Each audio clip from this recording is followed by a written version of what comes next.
All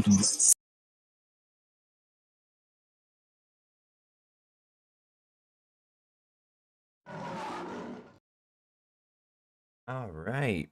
Hello and welcome back to the One Piece D&D Blotto Pirates campaign.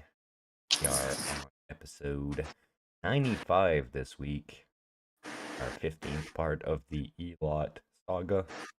So let's go recap and see what is going on.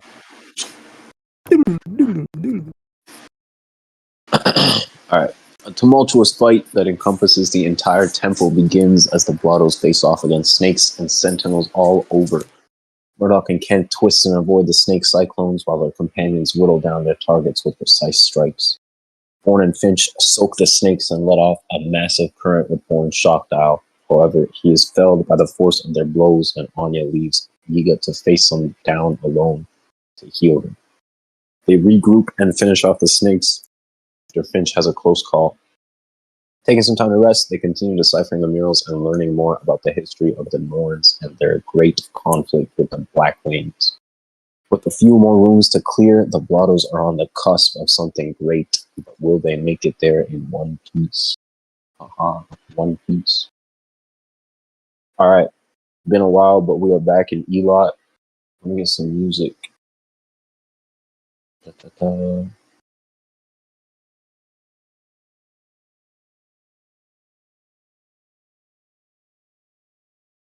Since I use it.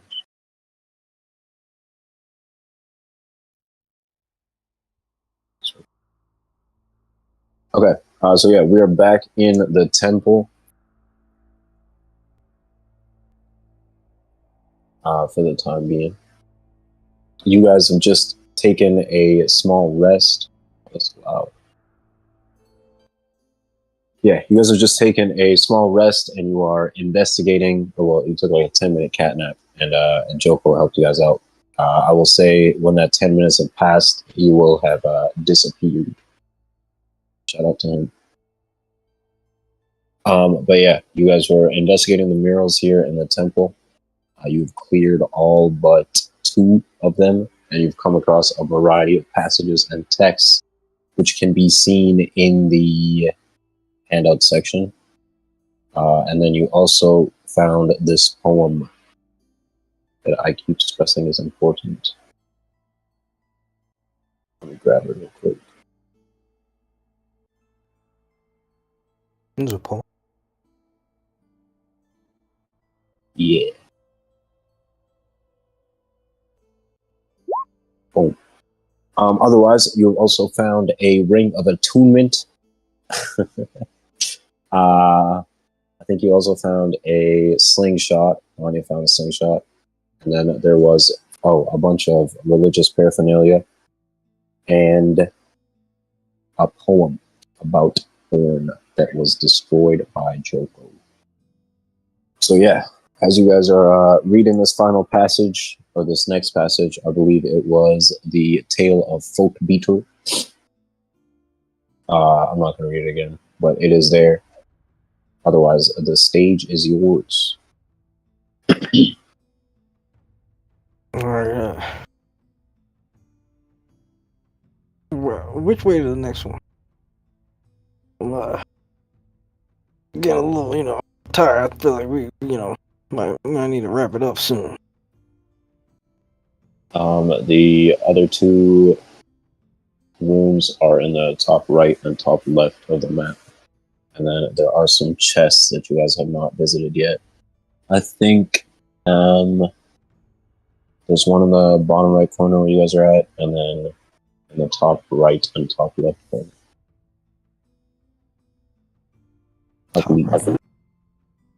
So it's 3 more? Yeah. 3 more chests, 2 more murals. Alright. Well, I don't think we should be splitting up anymore. I feel like everybody's on that note. So let's head to the next one. If you see any loot, grab it. Alright. The NPCs will all salute. Some of them looking worse or better than others. Onya is also here. I'll just group these guys up and move on. Or you guys can fucking control them. As always, let me know if you're interacting with anything. Otherwise, feel free to move the shit yourself. We can't move on yet, but that's the only one I can't move at least. What?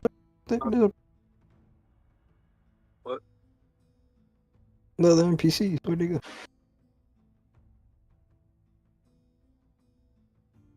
Oh shit. I was like, do you not see him? No, yeah, they went invisible for I'll just fucking get rid of them. So I don't think we read the one underneath the statue to even know if it's different than the one at the other one.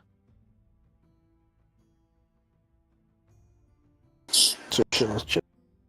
As Borne like kind of tiptoes around the tile that he had stepped on last time. Yeah, you guys read this one. It was the tale of Kirfing.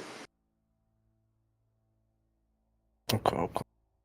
Yeah, we'll keep moving now. Grab some water real quick.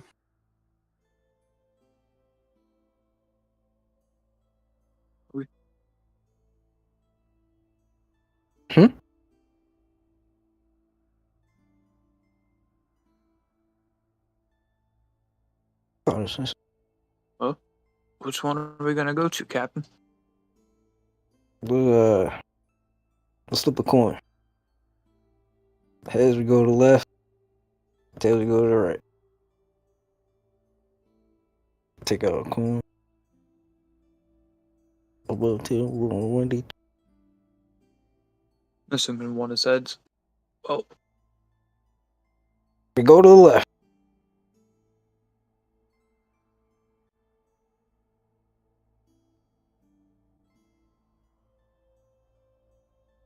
So, what's the importance with these swords? Like, what's the big deal? They're all a part of history, and each of them looks like like a ninth of the.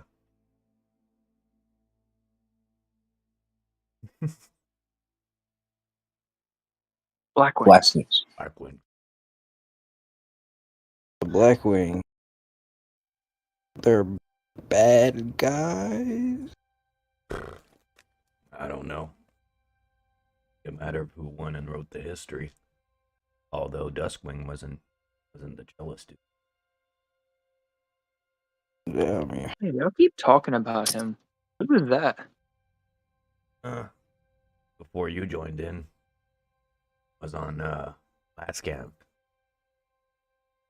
it was a 15-foot tall man It with was, wings that were this big. I'll stretch my arms out as far as possible. I think he had been asleep for quite some time, and he wasn't too happy about us waking him up. But we put him asleep forever. All right. Watch Onya put graffiti on his body. Wait, did I? Murdoch pulls out his list of people that he killed. Yeah, I did get the last blow on him. Sit back in. Last blow. Man, no, it's not all about the last laugh. It's about the laughs we laugh on the way. I read that in a book. Then the Murdoch. I'll say, Captain. Has he been drinking already? I heard that. I'm not drinking.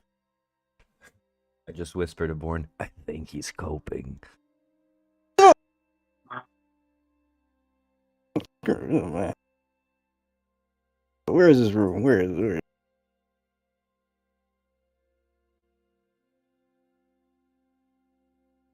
Is this it? I think it's the one past that. Oh shit. Yeah, it's in the corner. Probably can't move right.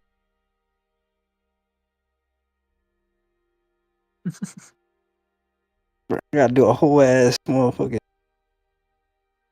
Hey, and I thought I would have more problems with it being a 2x2. It was 'cause of the group token. I was like, what the fuck? Alright, the squad is moving tactically. You guys will approach this room. You can see that the lights inside are still lit up. And down this hall over here, you can see a chest. Nope.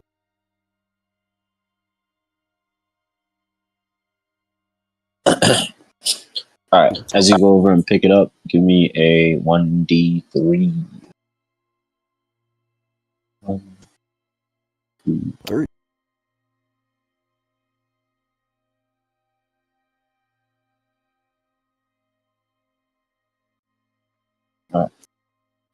With a 3, oh nice, you will find a frayed set of papers. Looking at them, they seem to be some kind of blueprint, some kind of schematic. You can make a investigation check to analyze them if you'd like. Bro, this shit would look like fucking gobbledygook to you. Yeah. Alright, with a 7, you can't tell much, but as you look at it, some of the symbols look similar to stuff that you see, even that you've seen inscribed on the quarterstaff that Bang D Boom gave you. Huh. I think I found like a map. I think this is a map. Let me take a look. This ain't no Yeah. goddamn map. This is a set Does of it have a key? this is a recipe.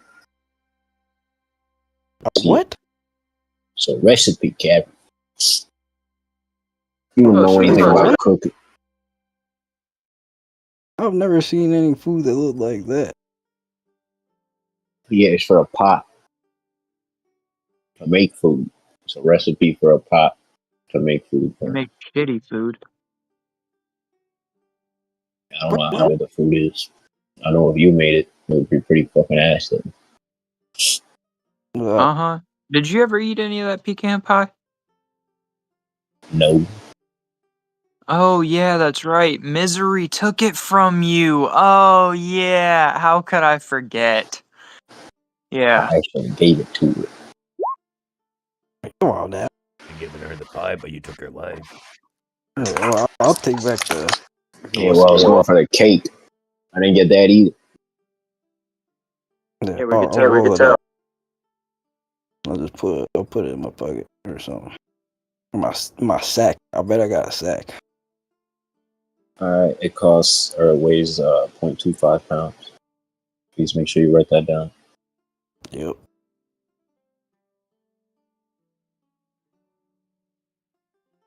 Alright, anybody doing anything before you guys enter this room? Any precautions being taken? Perhaps some lights being lit up, torches, things of that nature. Yeah, I can't light up a torch.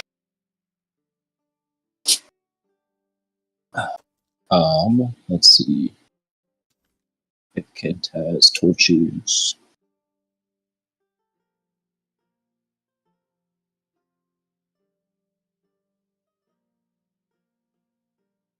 If he doesn't, I do. Sorry, I gotta He heal. does. He will light up a torch. I think he has 9 now, and Finch has 1 that was used up. Or she has 4 left.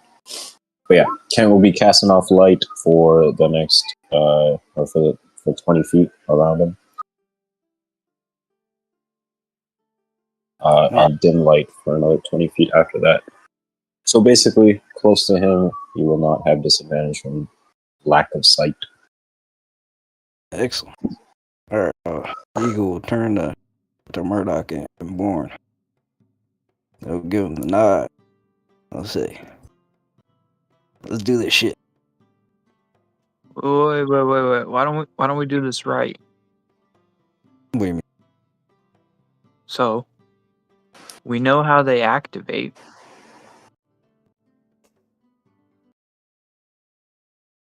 Yeah, right, yeah. We don't know if it has to be people. Alright. Every time that we've done it so far, one of us has stepped on it. Okay. I understand what you're saying, but Kent is also people. Don't say my Debatable, name. but no. We could throw a rock. Oh. Tua will pipe up. Again, and she'll Kent be is like, not a rock, though. Tua will pipe up and say that she tried that for Murdoch and it didn't work. In fact, it was on this room right here, as she points to her right. Oh, shit. Oh. Well, Let's do it. nose goes. Oh shit! I was just about to go.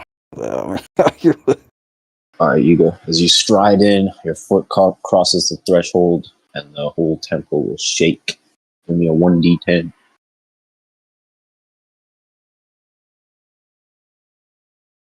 I was also gonna strategize some battle plans, but Hey man.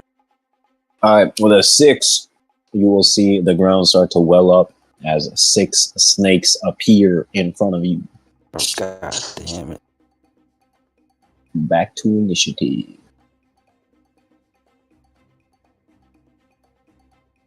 Why do you guys get the big cool shit? I get snakes. Alright, let's get some initiatives. it knows that we're sick and tired of these snakes in this temple.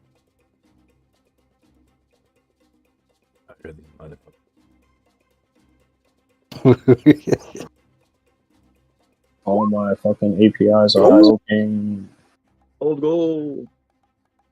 Hey, you sure you don't want to use your inspiration to reroll that? I don't even got, bro. I'm broke. What the fuck is this, bro?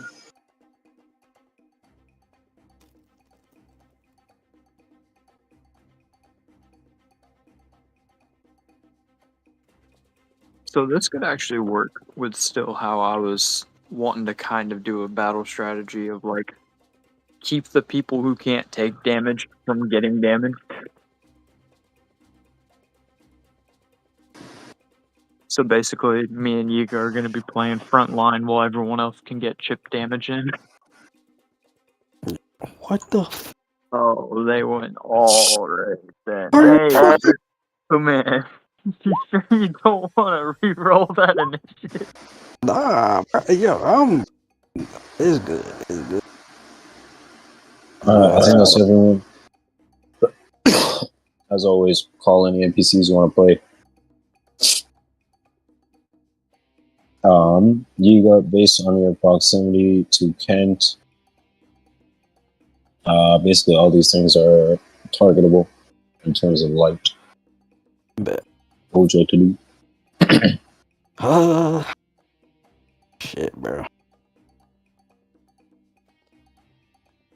I'm about to do.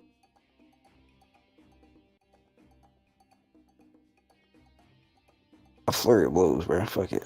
Actually, I could hit all of these guys once. You put them on squares.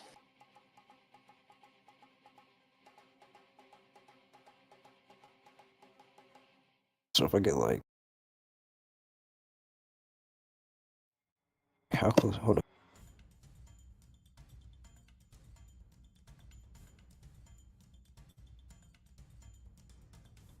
Yeah, it's only a melee range. Okay, so I can only. I'll hit the 3. Oh no, the 4. Right here.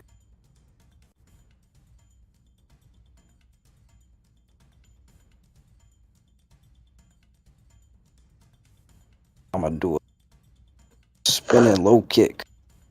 I'm gonna turn to a fucking Beyblade. Oh, fuck. Oh wait, I have a man. Uh-huh. Cause it's rolled in next to.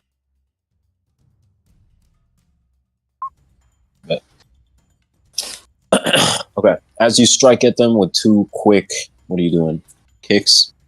You're like I'm dancing like, around with these things. Sorry, go ahead. I'm doing like rapid sweep and load. So like I'm like spinning. Like I got my leg out. I'm just Like a trying to breakdance. Yeah, basically, yeah. Alright. Yiga executes a sweeping low kick.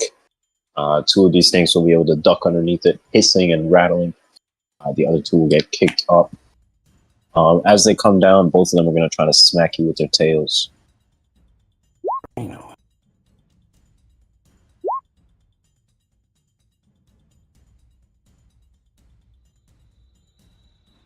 Yeah, what hit? Hit you for 15 and 14.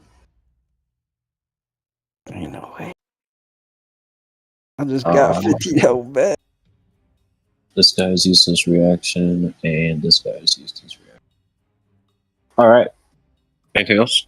Do I have a bonus section still? After the tipsy bounce? Yeah. I think so. Alright, I'm gonna go into swinging stance. Alright, bet. We'll have you concentrating, and then there should be that table. Oh, look at that. Hey, that might help. Yeah, I'm actually backflip. Yeah.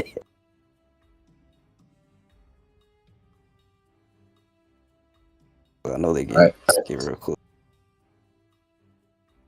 I'm just trying to funnel them in, and that's my turn. Okay. This snake is going to slither right up to you, getting in this opening. It is going to try and bite you. That misses. Alright, it's going to try it again. That hits fuck. 10 piercing. No need to make the save. This one is going to... I guess it'll slither over to where Borne is at and try and bite him.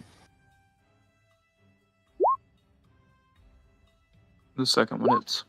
Hit you for 15 piercing. This one will also snake after Borne. Oh, snake.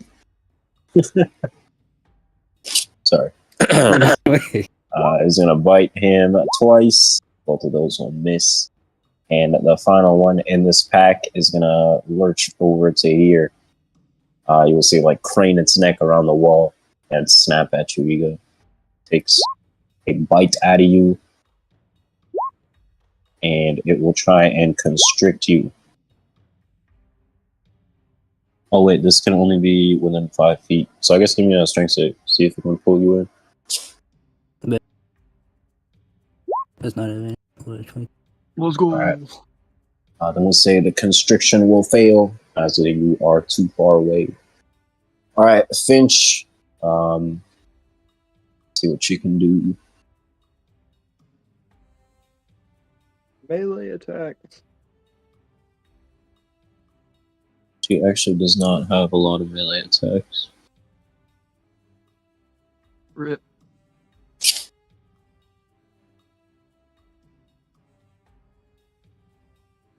Oh shit.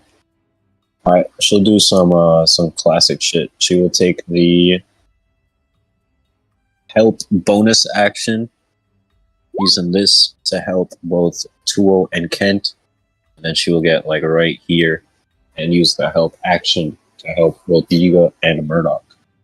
So everyone is getting helped. Everyone will have advantage on any D20 test that they make next turn. Look. Good shit. Good shit. Kent is gonna... I guess she'll back up to around here. Kent will slide in, and I guess he'll pull out his harpoon. With advantage, take a couple shots at the things here. Was flat, actually. Wasn't there a thing? He doesn't have bless either. So both those attacks are gonna miss. 2-0. What the fuck? 0.25. She'll run around here, run through here, and stab at this snake.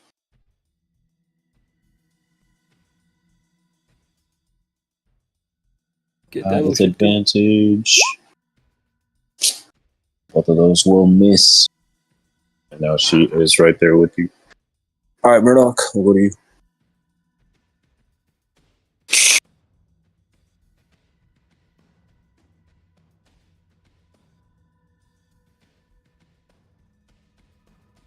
Remember, you are being helped, so all your attacks have advantage.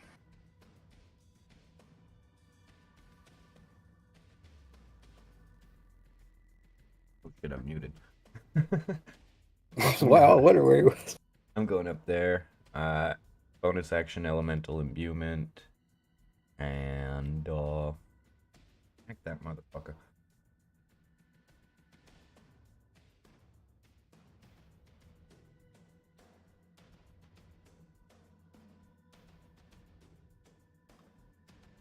It's sneak. Yep. Any help? So I'm hitting attacking with it. Awesome. Yup. Ah, damn. All right. 42 With a ice 26. Jesus. All right. With a 26, you will be able to just shatter this thing into pieces as you quickly strike at it. How do you want to finish it up? It's so frozen that like how does this work? Yeah, I just as soon as I touch it on the tip of its nose, it kind of like fully freezes and blows up. Nice. We get a little snowfall on us. All right. That was fancy. Borne will slide on over to you. Alright, so as my interaction, I'm gonna tell them to take those ones out first. Because I'll handle these. The 4 that are over there on y'all. And I'm gonna take these out of commission for the time being, hopefully. As I'm going to use my action to make a grapple check on the one on the left first. All right.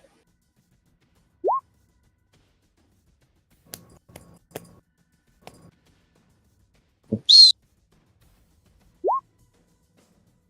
Oh. You will be able to snatch this thing up. And I will use my extra attack to do that for the same thing for the second one. All right. Damn. You'll be able to yoke Yoke this that one shit up up. too. You got 2 snakes in your hands. And I will bonus action, take a deep breath. Ignore the 9.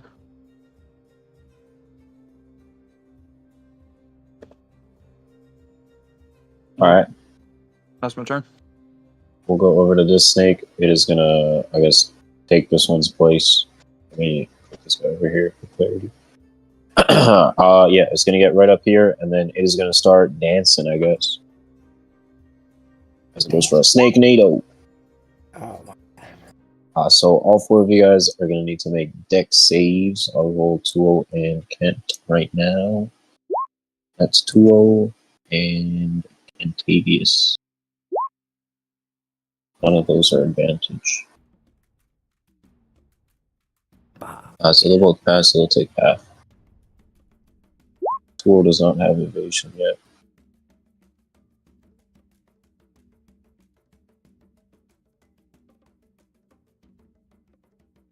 Alright, Yiga, you will succeed, and with evasion you'll take none. Murdoch, let me roll for this snake. What? Yeah, Make a well, dex save. Dexterity save.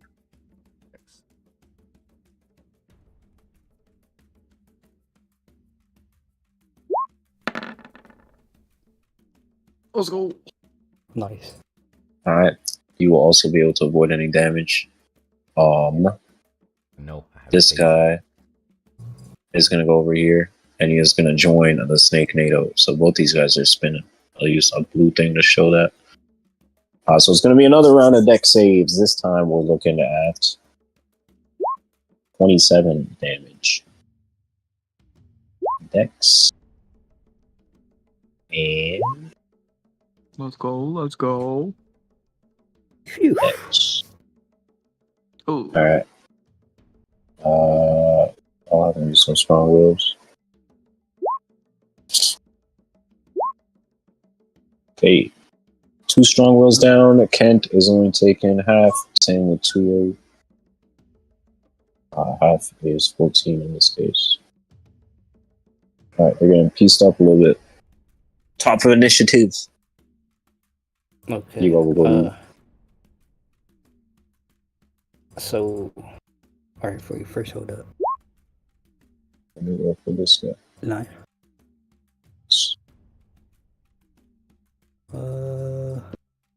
But I'm not gonna use that.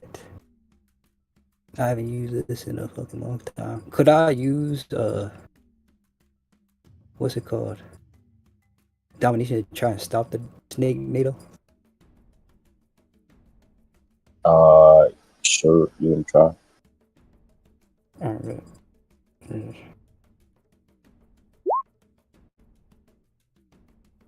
Yeah, DC 15.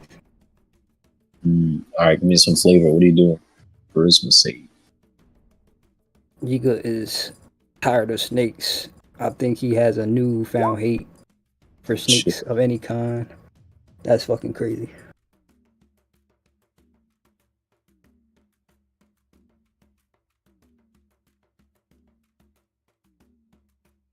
What did you say? You're just scared of snakes? No, he hates snakes, bro. He hates snakes. Okay, bet. You will try to focus your energy at this one that is just like writhing around like a fucking noodle, like a pool, like you know those things that they have outside the gas stations, the inflatable things. It's basically looking like one of those. Shit. Okay. And as you try to dominate it, it will remain unfazed, indomitable, if you will. It's still frightened though, right? Yeah, but it's not going to stop spinning. But I'll put the condition for frightened.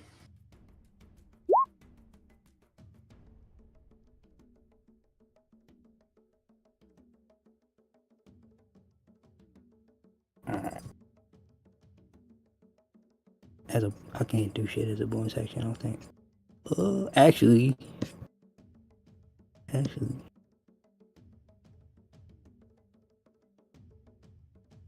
I will spend a spirit point to use this. Nice. So you can disengage as you dodge. If you want, you can move out of their range. Take some people with you if you want. Yeah, I'll move 2-0 with me as I like backstep into this room. I bet. Like right here. I'll let you move the tokens. This guy is out, so we'll go to the one grappled by Borne. It will regain its reaction. It is going to try and bite you.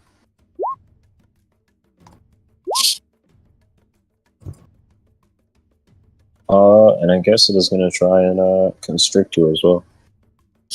It'll like wrap itself around your arm as it prepares to squeeze the life out of you.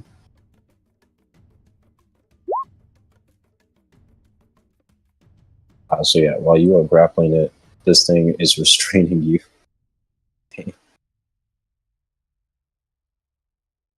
Let me put this shit. Alright. Oh, this one is right here. It is going to try and escape the grapple with an acrobatics. Please make an athletics score. Alright. And then it's going to try and bite at you as it cannot wriggle free from your grasp. 18 hit. It misses. Yep. So you ain't going nowhere.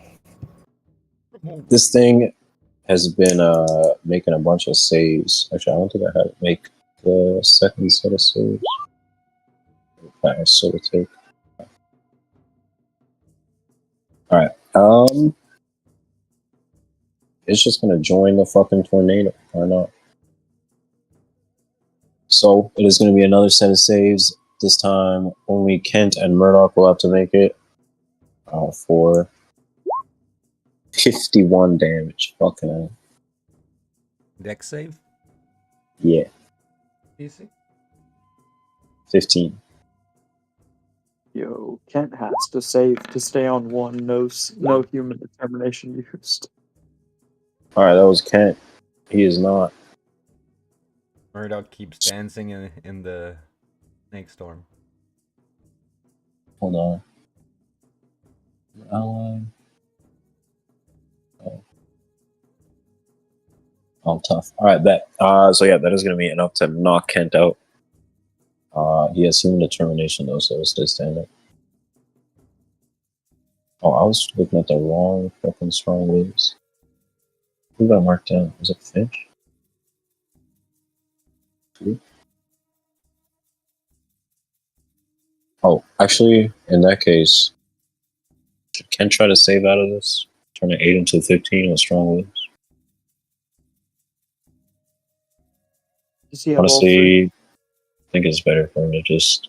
No, he only has one. Okay, yeah, so he has fallen to 1 with human determination, as he'll get, like, slammed into the side of the wall from the force of the tornado and weakly get to his feet. Finch. I guess she'll do the help bonus action, targeting Murdoch and Yiga.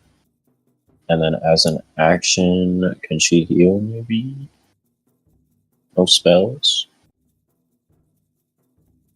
Does she have any of the med kits? Nope. Damn.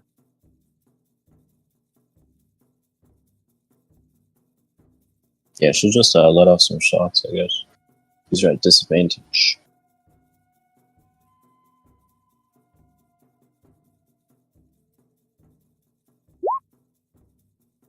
Alright, second one will hit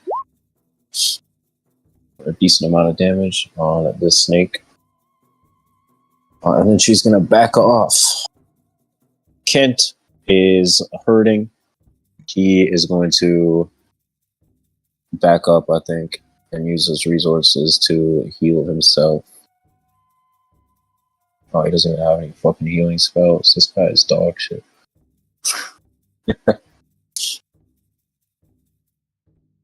Yeah, he'll back up and go for harpoon shots from afar. These are disadvantage.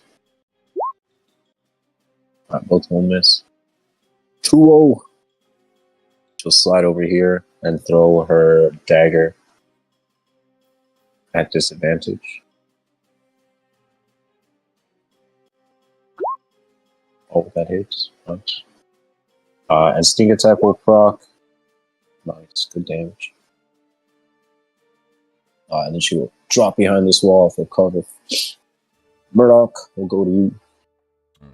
Let me do some con saves for this snake.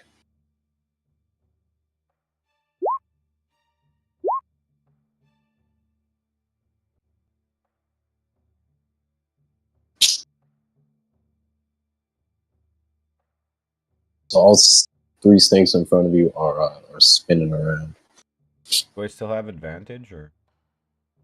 Yeah, Finch just helped you. Technically, you have 2 sources of advantage.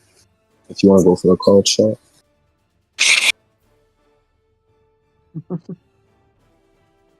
Any more? So again, I will bonus action and elemental infant.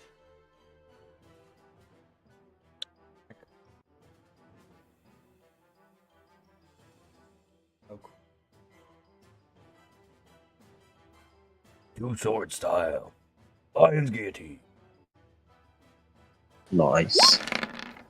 Alright, 30-foot long fucking. DC 16 dex save, 3 of them. Alright, we'll go. This guy is the 18, so he'll take half.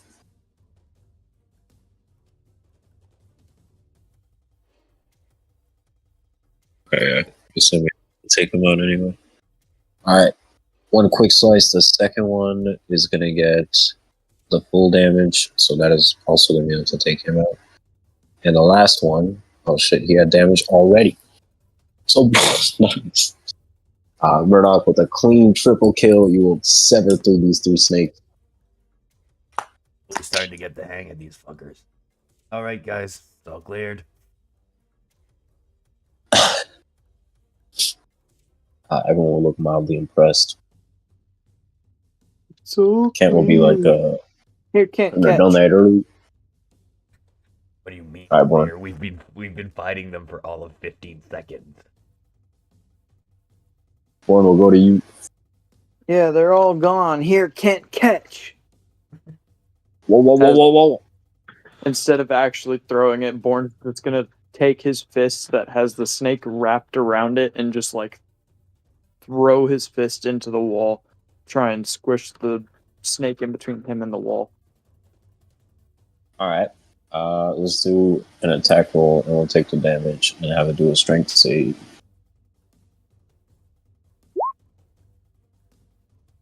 Oh, nice. All right, so we'll say half on success. What's your fucking thing? Say DC 18. All right, 11 plus. Okay. Which one are you going for? This one is slightly better. I think it was the This is one also on the the one left that's was the one wrapped around my arm. All right, bet. With this is all bludgeoning. Yeah. You will slam it into the wall, and although it seems to be resistant to this this form of damage, it is still gonna take it entirely. And I'll say it'll loosen its grip on you, freeing you from being restrained as you briefly rattle its system. I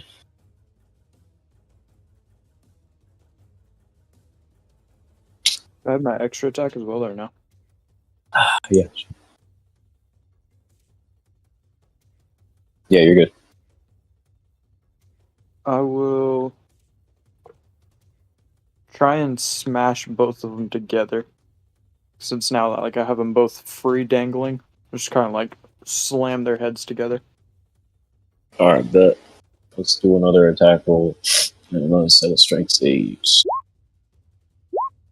Damn. All right.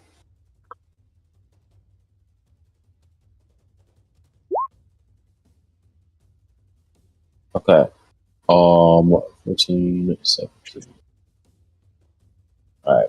We'll say this one is going to get completely decimated as you slam it into the other one. It'll get like disintegrated or pulverized, I should say. This one is looking worse for wear, but it is still standing. And Yiga. no longer restrained. I kind of want to take it over there just that way Yiga doesn't have to walk all the way over here to get it. Mhm.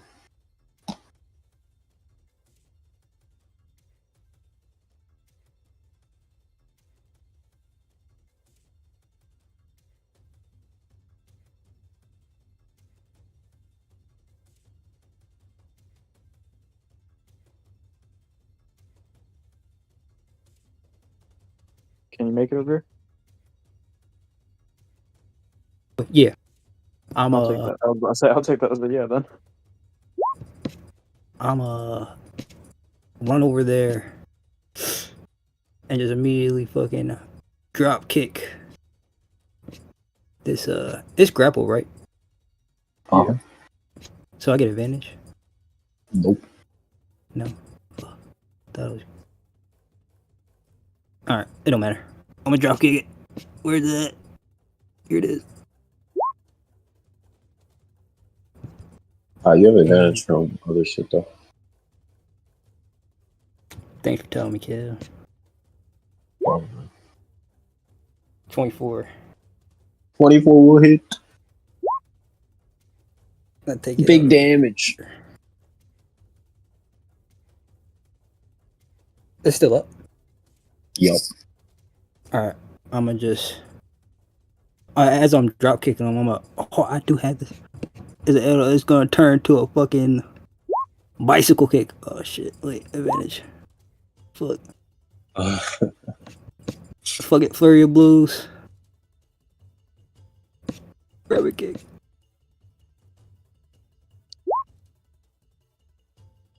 Shit.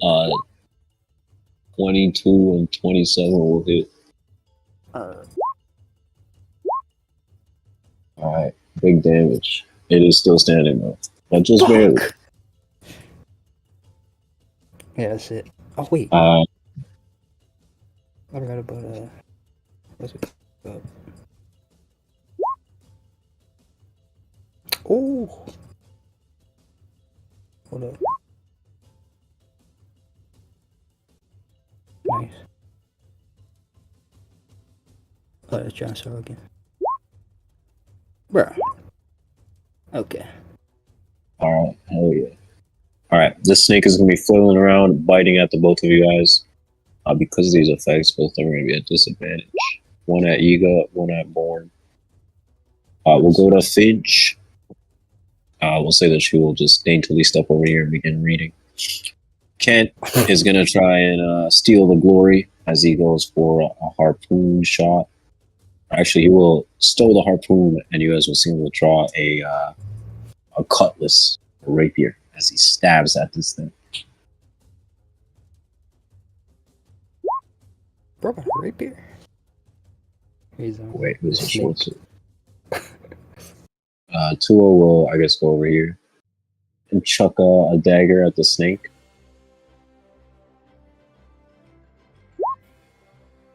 Oh, maybe she'll get the glory. Yeah.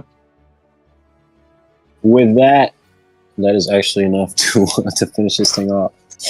You know, As all these snakes dissolve, Tua will like grab her dagger out of thin air as it returns to her from disintegrating this thing.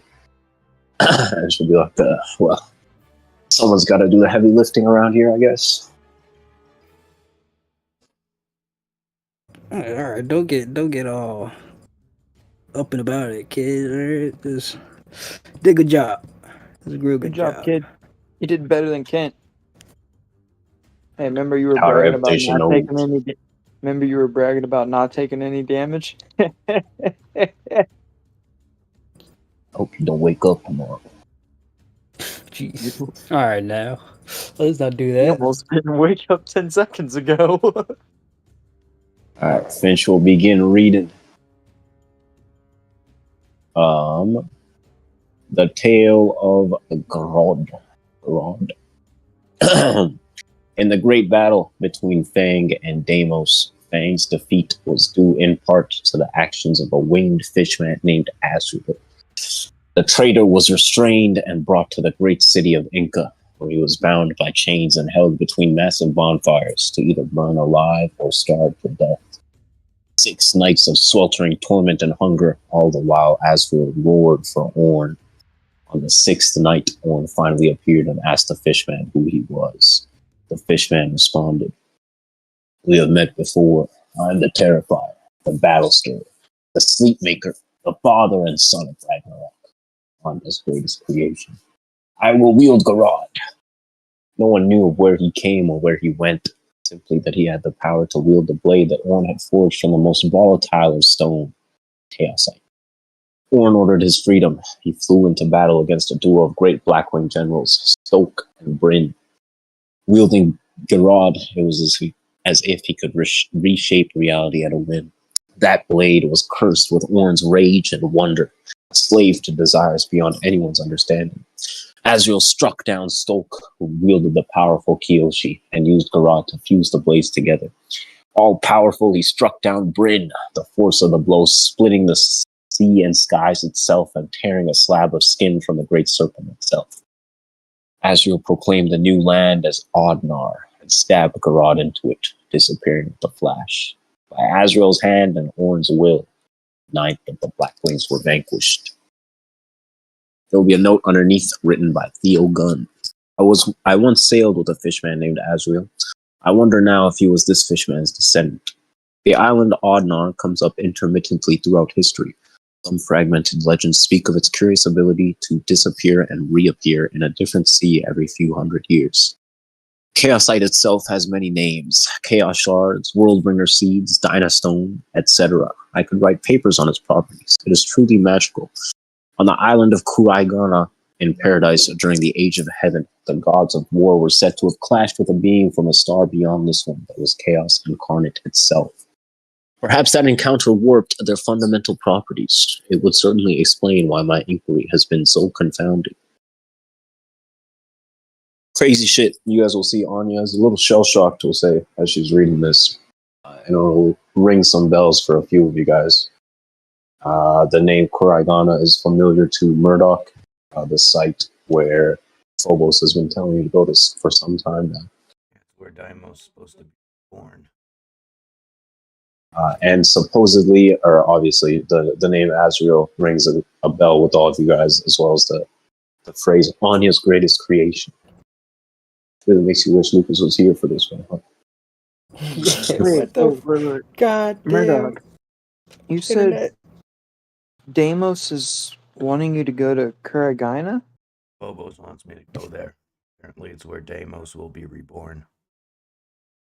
Yeah, well, I think I may have accelerated that process by killing Rina's sister. Yeah, well, I don't even know this stuff is true. You know what I'm saying? This could be all. look at the Whatever. beginning of the first sentence. In the great battle between Fang and Deimos, Fang's defeat was due in part of the actions of the winged fishman named Azrael. So, Yeah, what? Azrael was on Deimos' side. Yeah, that was Checks out, probably he is an different. asshole. Yeah, this is from like a bunch of years ago. Yeah, but think about it though. All the people that were defeated, why is Deimos on the victory side? If we know Deimos to be the bad guy and Phobos to be the good guy. The bad guy won. That's what it sound like to me. Phobos good guy is a big word too. Like, it's relative. Sorry, Well, big guy. There'll be a growling in the back of your head. Finch will lean over to the mural and she'll be like, "This name Fang, we've seen it before. It was on that mural about that sword tier thing. It seems like these two stories are connected."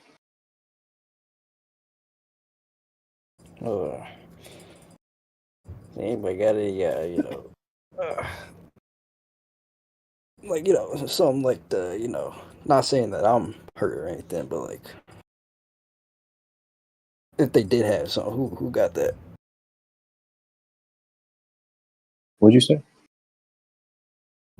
I need some healing above two, but in character, you could just not worry if he's Let's see. Anya is low-key. Let's see, that's some second level spell slots. She'll do an upcasted cure wounds, and then she'll use the, what was it that lets her increase the shit? the healer's dice, I think, is what it was called. I don't remember what ability gave it to her. Medic, maybe? Just the roll?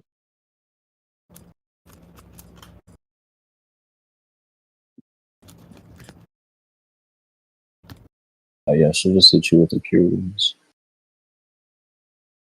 Anything will do. Excellent. 21 healing.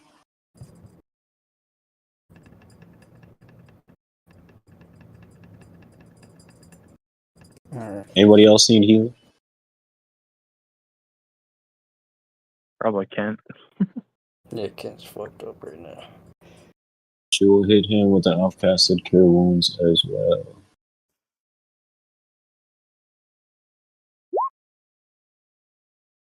Oh, she healed Kent for more.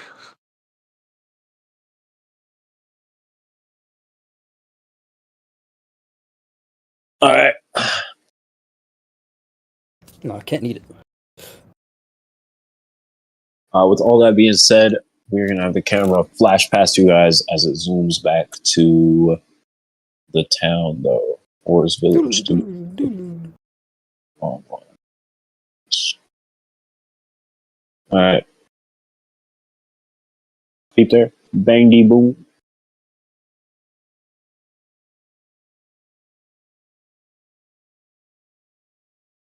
Get our adventure music back. If you talk, we can't hear you. Fun fact.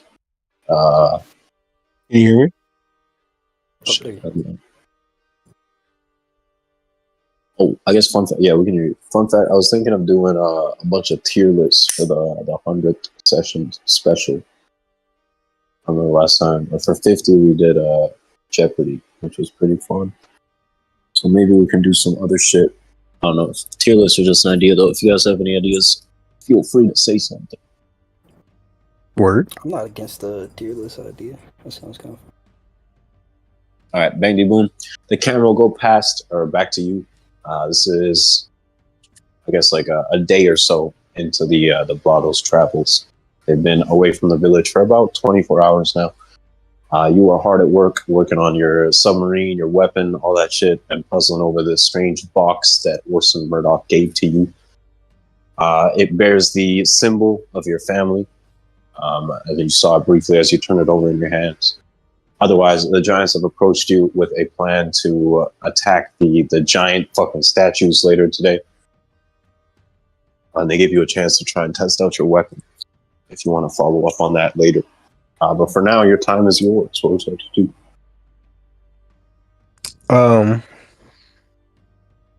Well, the first thing I would do, because I guess I'm back to working on the sub, is I'm going to attempt to call Joko. All right. The line will ring for a second or two, and then you'll hear his voice. What do you do? The French accent, right? Yeah, something like that. It is me, Joko. Hey, I know you went to like go check some stuff out or whatever, but when do you think you'll be back here? I kind of need you here for part of the submarine construction, you know? Oh, actually, I just had some things come up. I will not be back for some time. But what exactly did you need? Perhaps you can seek out my brother. Well, no, it more had to do with your, specific abilities to, open, a subspace within your body and teleport things, so. Yes. That won't be happening. I've got some other things to do. Okay. I'm well, a little bit short notice, but I mean, I guess to each their own. All right. Well, I guess it was. What about your brother? Yeah, you met him in Wildwood, Viridian. I left him a note. Oh, okay. Well, best of luck, I guess. You too, man. You too. And then he'll hang up, and he'll kind of sit there in a little bit of despair, like, "Oh man, shit! I got half a submarine built, and I want this money, and I already built the bomb. There's so many things."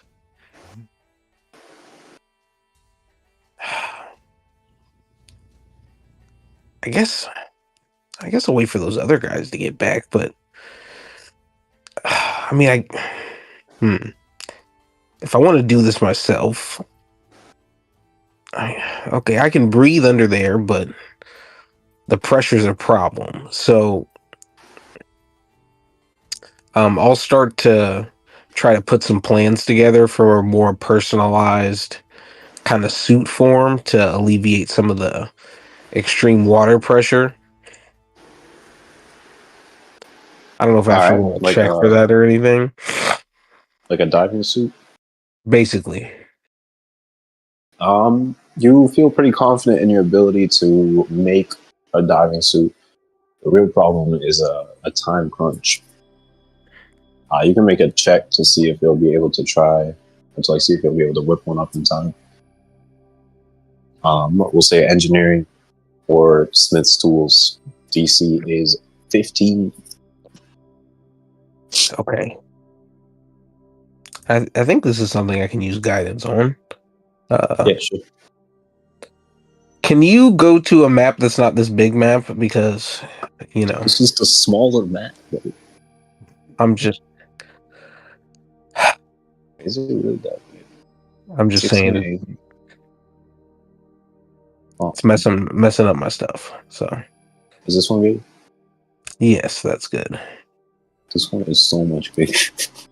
I don't know why. To be honest with you, I don't know why it loads Maybe different, it's but that. I'm just trying to roll a check for real.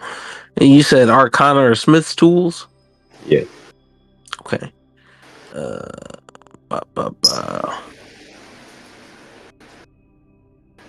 Is there anything else I can do? No, Bless won't help me. Okay. So we'll go here, and then guidance should give me a D4. Yeah.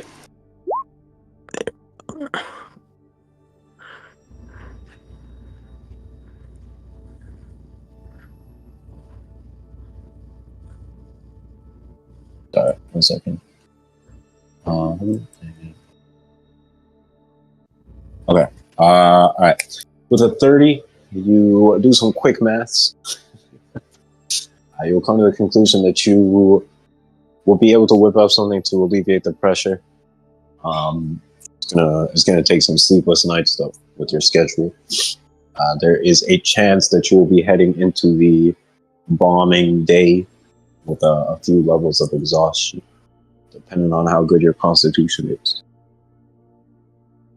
Alternatively, you can try and find one in town, but that would probably eat up time and money.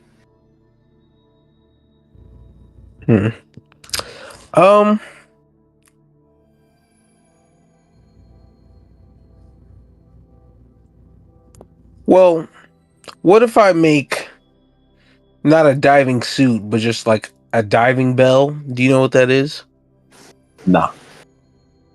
It's basically just like a container that gets dropped down from a boat that is able to go Like to a shark great cage? depths.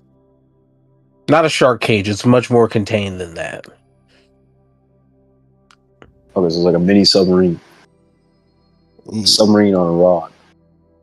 Not even a submarine. Let me see. Let me see if I can. Let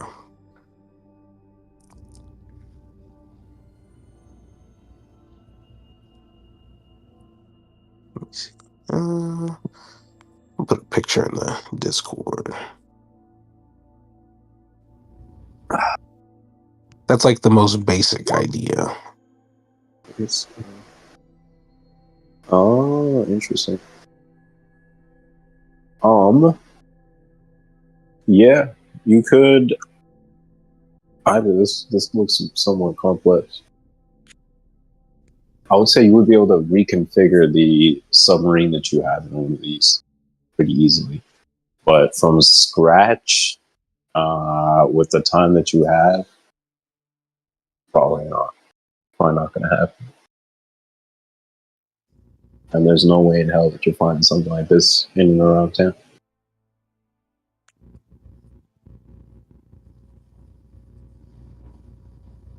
Oh, so I can't reconfigure the submarine at time. No, I'm saying with the time that you have left, you can reconfigure the submarine successfully, easily. Probably later today you could do it. But if you're starting from scratch and then going all the way, like to make this chamber thing, you're probably gonna run out of time. Yeah. Well, no, I'm not starting from scratch, so I'll probably just reconfigure that because I'm still gonna have to. Because basically, I can land it on top of the thing, drop the bomb, and then go back up. It works. Could work potentially. But I'll kind of want to. Hopefully, the other guys get back in time that I could, maybe get them to tag along on the ship or something. Because who knows what's gonna go on.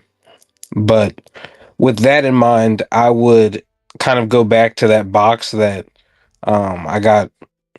from Murdoch's dad. Can't remember his name. Orson. Kind of wondering like who from my family like made it. And I guess I would like kind of step outside the workshop and see if like Waller or someone else was around. Yeah, we'll say that you can find. Oh shit! I should get rid of this guy. You can find Walla, I guess, in the shipyard, hammering away at the ship. And I'll just say, hey, I got a quick question for you. Uh-huh. And I'll kind of point to like the patch on my clothes. I'm like, have you seen this anywhere before besides me? She'll squint her eyes at it. I guess it's a question for you.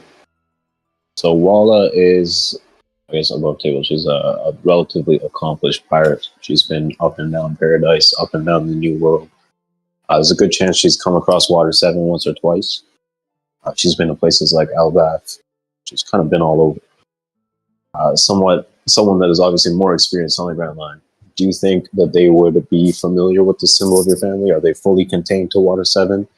They branched out? I mean, they're pretty much contained to Water 7, but they're well known within Water 7. Like if that's where you're coming to get like your ship built and that kind of thing. Yeah, she will. Let me ask, what's their relationship with the Galley Law Company? Are they like competitors? Well, I don't think they exist yet in this time, do they? I think they do. Because yeah, I think Tom is on Water 7 at this point. Tom was there. I don't think it was started by Iceberg, was it? I thought it was started by Iceberg. Why not to do a fact check? No, yeah, I think so. Yeah, cause yeah. No, wait, no. Hold on.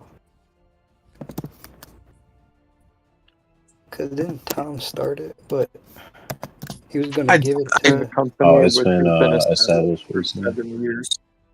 It was Iceberg who yeah. started it. Yeah. Okay, yeah. So there would be. But yeah. She'll. So it wouldn't exist, right? Yeah, it would. We could say that your family is like the premier shipwright company on Galley. Right. I mean, so yeah, she'll squint at it and she'll be like, yeah. Seen a couple of ships bearing those marks in and around the Water 7 area. Why? Mean something to But I mean here like specifically has like anyone else wearing this stuff ever come here? Never. Although there was a period for about 50, 60 years where I wasn't here. But in and around that time span, nope.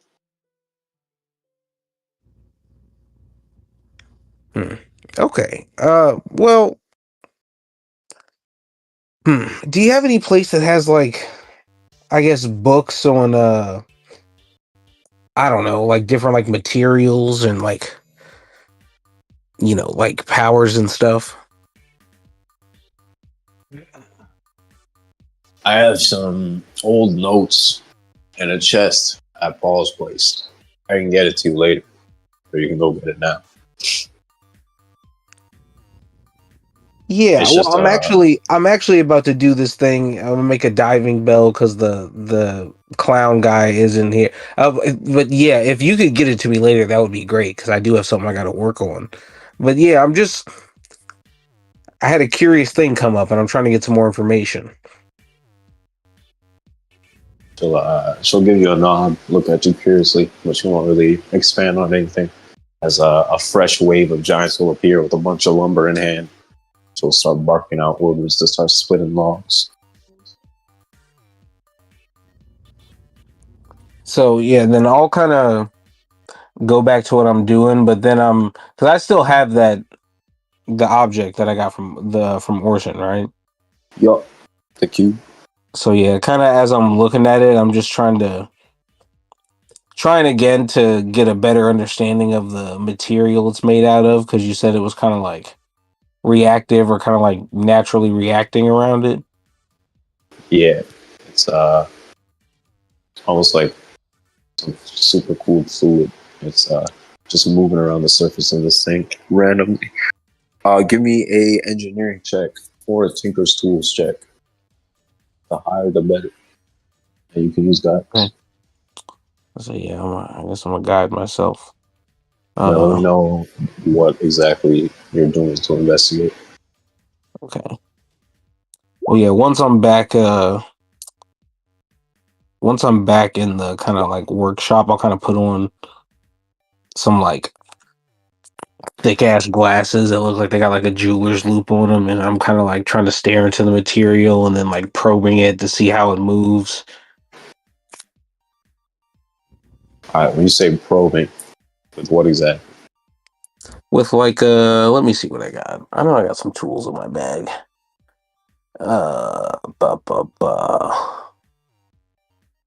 Yeah, I've got some nails. I'm just literally just gonna take a single nail and I'm just trying to like get an idea of like the consistency of the material. I'm not like trying to stab it or anything. All right, bet.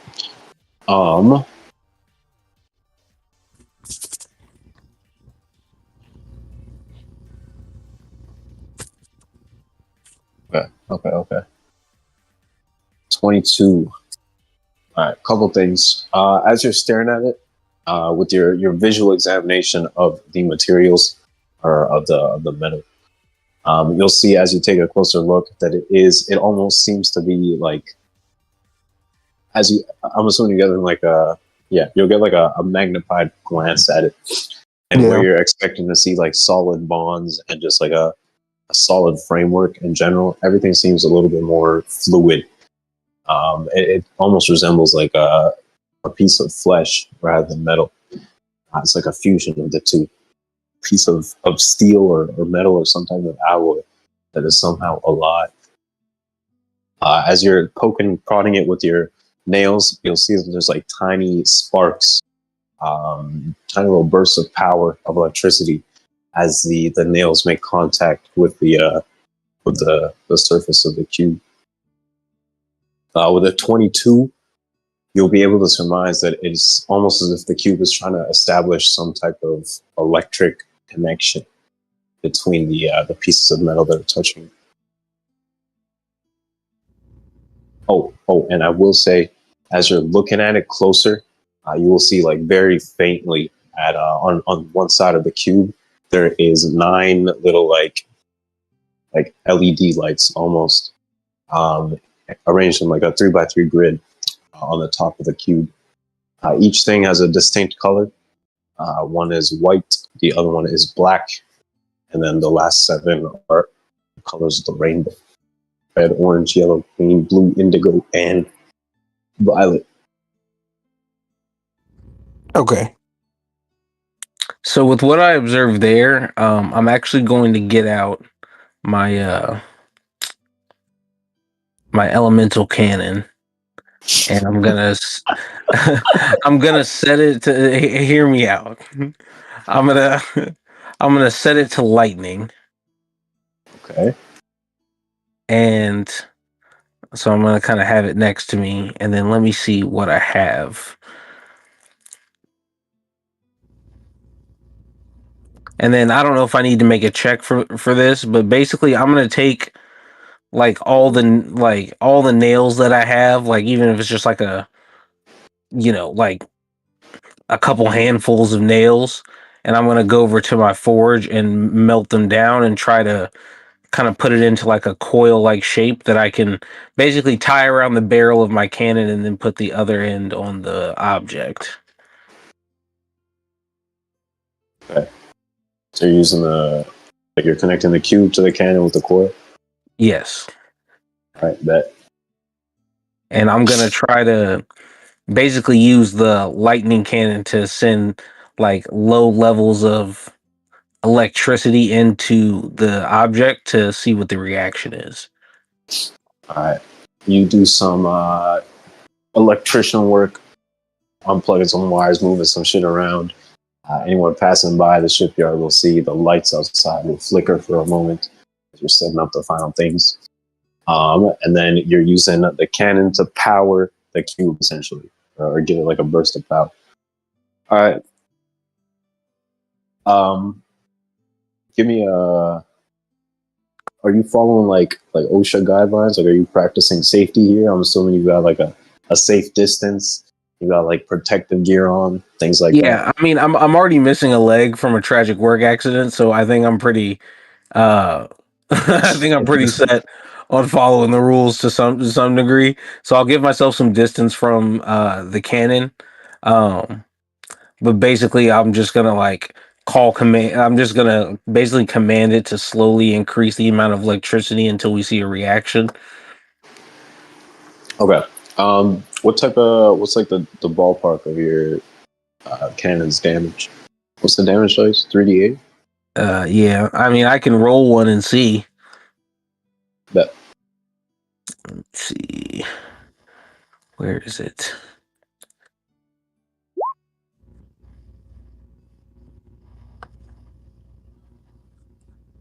All right, 3d8. Okay. Yeah.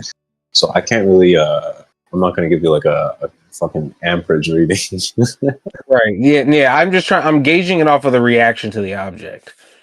I'll say when the cannon is outputting somewhere around 15 points of damage worth of power, the cube will suddenly light up as there's like a kind of like a zapping sound from the cube itself. A couple things will happen very quickly. You will see. Actually, give me a perception check.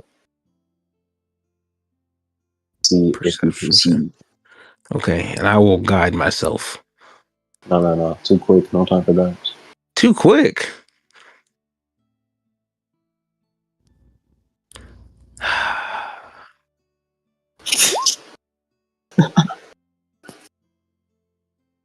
I'll give you an inspiration for the setup if you want to use it here. For sure.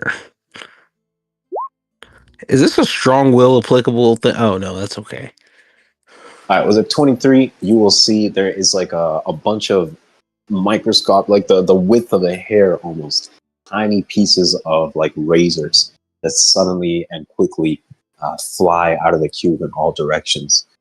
They're like small enough that they look relatively harmless, but you can see that they're moving at such a quick speed, and they seem to be pretty fucking sharp, that it is going to be pretty dangerous if they cut you up. Give me a dex save. I'll give you a +3 for the cover that you're using, and advantage for the perception check. Looking at a DC 18. Okay. That you're able to duck just in time as the razors kind of slink into the wall, little tiny pinging sounds scattering around the entire warehouse. Just as quickly as they were ejected, they will return back to the cube as if connected by invisible wires. The cannon is still outputting power. At this point, it's like steady. But you can see the cube is like glowing slightly, thrumming and vibrating a little bit in place. You can look over and see the. I'll say from where you're at, as you like peek over the barricade that you made, you can just barely see the red or the blue light flashing on the cube, and then there will be like a burst as this huge electromagnetic pulse will flood from the cube and hit you and the cannon and all the shit that you've set up. Your cannon will immediately power off. The lights will shut down in the warehouse. Any mechanical things that you got running in the background will close. You quickly realize that a couple of your gadgets are just shut off. They're not working. Like their circuits have been fried collectively. Essentially, what's happened here is a mini EMP pulse. And yeah, as you poke your head over now in the natural light of the sun, the cube seems to be inert, and there is just like a blinking blue light on top of it. Okay, and I don't remember. Did Orson say where he got this from? He took it from a Cypherpole base in the middle of the Grand Line, a place called P1. Oh. So yeah, as I get up, my prosthetic leg's a little stiff because there's various components inside for the different firing mechanisms, and I kind of like shake it off. Of course, I got to back up for the leg, but as I like get up and go to gingerly, I'll take my pliers and kind of gingerly take the coil off of the barrel and look at my cannon, and I'll just be like, man, I'm gonna be up all night for a while, I guess. And then I'll take a look at the object again, and like after taking the coil off, and just kind of wonder, it's like, who the hell made this? I know it wasn't my dad. All right. As you are taking stock of the situation and examining the object in your hands, the camera will zoom past you up into the sky and over to the other side of the island. As it enters a small temple, goes through a small hole into a large cavern, it will settle on a group of pirates that surround a mural full of some ancient text. What will the Blotto Pirates do next?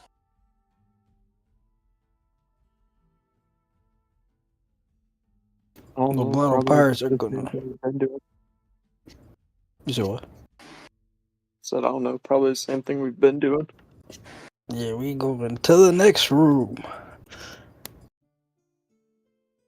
Yeah. This is such a. I hate dungeons.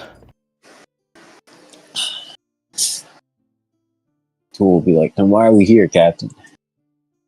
Cause of loot, man. Loot. Captain, all we Treasure. found so far is just papers. Place sucks. Well, let's not be too hasty. Paper is what You don't even money use is made of. swords. Well, I can use swords. I actually had to do a lot of sword dancing. Sword dancing? You dance with your sword? It's a tradition, all right. It's a family tradition. But yeah, I know how to wield a couple of types of swords. I don't like to though, you know. It's all about these. And he'll put up one of his fists. Kent will snort and he'll be like, it's all about these, as he holds up a revolver. Yeah, well, my fist breaks guns. So what now? Yeah, well, we're gonna find some stronger guns. Yeah, and I'm gonna just get my fist stronger. How about that? It don't make sense. Listen, you gotta get with the times, Yiga. It's the age of revolution. Gunpowder and cannonballs have revolutionized all types of warfare. They're the weapon of the future.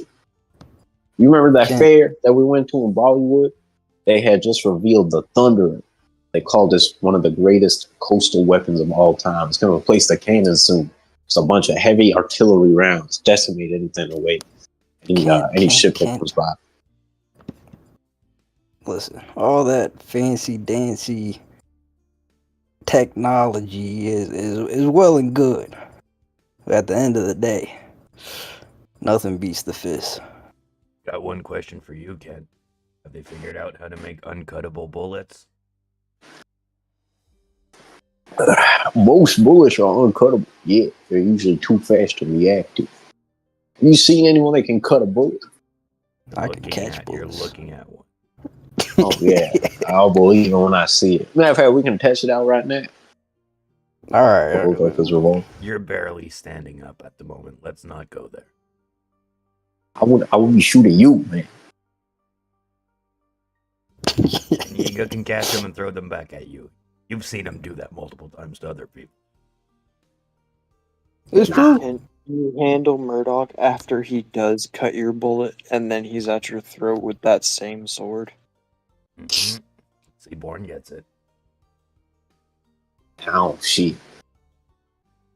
You guys ever heard of he's like a legendary gunsmith. Used to be a Marine. Daddy Masterson.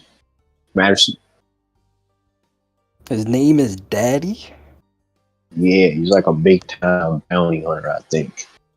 But he's said to shoot so fast that you can rival the speed of of a fucking Gatling gun with just pistols. Yeah, So you supposed I'm to cut hearing you, something like but that. We're talking about I'm, 20-something bullets a second. yeah, I'm hearing that, but I'm also hearing the name Daddy. Personally, I think it inspires fear. I wouldn't want to fight someone named Daddy. I don't know what he would do to me if I lost. I'd probably laugh at somebody named Daddy. Actually, I will laugh at somebody named Daddy. And he's a Marine. I'll For laugh. sure, we're laughing. Say this ain't the room, ain't it? Because I was say this shit would have procced. No, that's the next one. Oh shit! God damn it! Every time. This is the one that Joko and Kent fought in. That's why I was comfortable moving Kent in first, because he would know that this is the one they went through already. Ooh, this one extra dark, bro. What the fuck?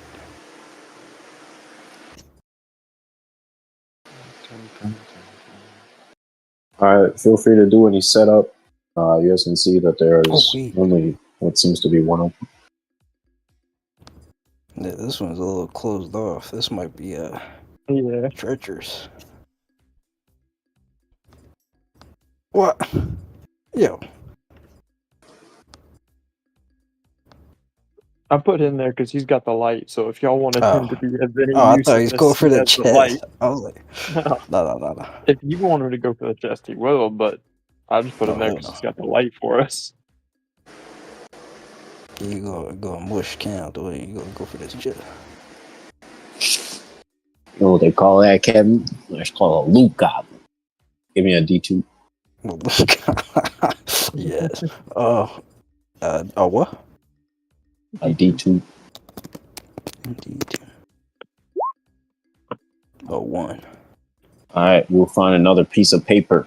This seems to be a handwritten note scrawled in what looks to be expensive ink on fading parchment paper. There's a tea stain on the right corner, bottom right corner. It will read, I have sealed a piece of Lofty inside a great guardian within the inner sanctum. Should a worthy challenger conquer it, my sliver pose will point them to the blade. The legacy of these Matos shall not fade into oblivion. Power is not a gift. Power is not gifted to the unworthy. It is seized by those whose strength command it. Rabanga, first vicar of Norn Temple, architect of Inca, master blacksmith. Yeah, The name Lofty. Oh. Okay, all right. But yeah, he would hand it to the person who reads the bestest, which is Finch. Finch will say, Lofty, that's another one of those swords on the mirror. What could this all mean? It means these guys got problems, and I hope they got help when they needed it. The more we're reading these, the more I'm getting the impression we've got some bad news for us upstairs or something. Nah, but what? Nah.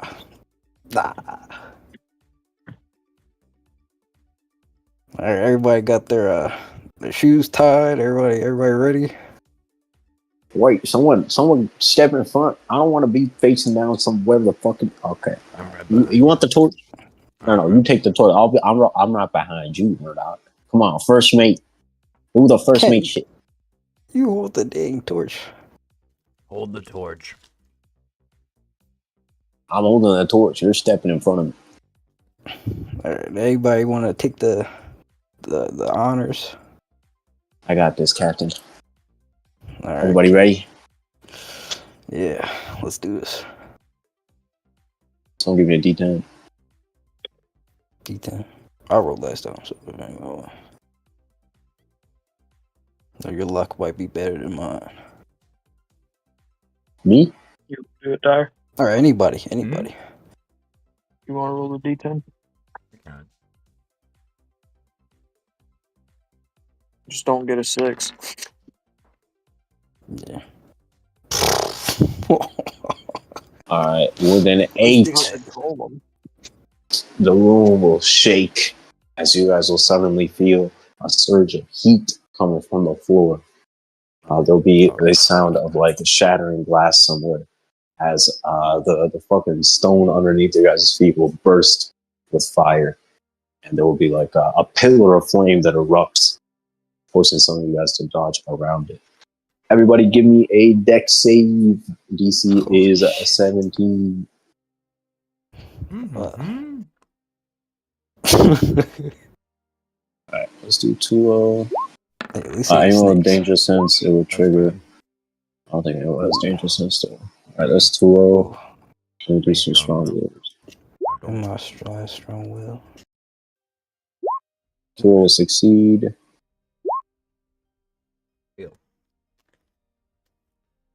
How do I fail a deck save? I don't know, but I did. Finch is also cooked. And let me get Kent. Sure. Alright, so everyone except Kent and Yiga. Okay. I think Finch has a what's it called? A reaction, John. Probably works on saves. Yeah, it do on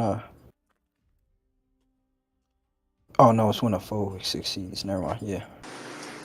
Alright. Everyone except Kent and Yiga is gonna take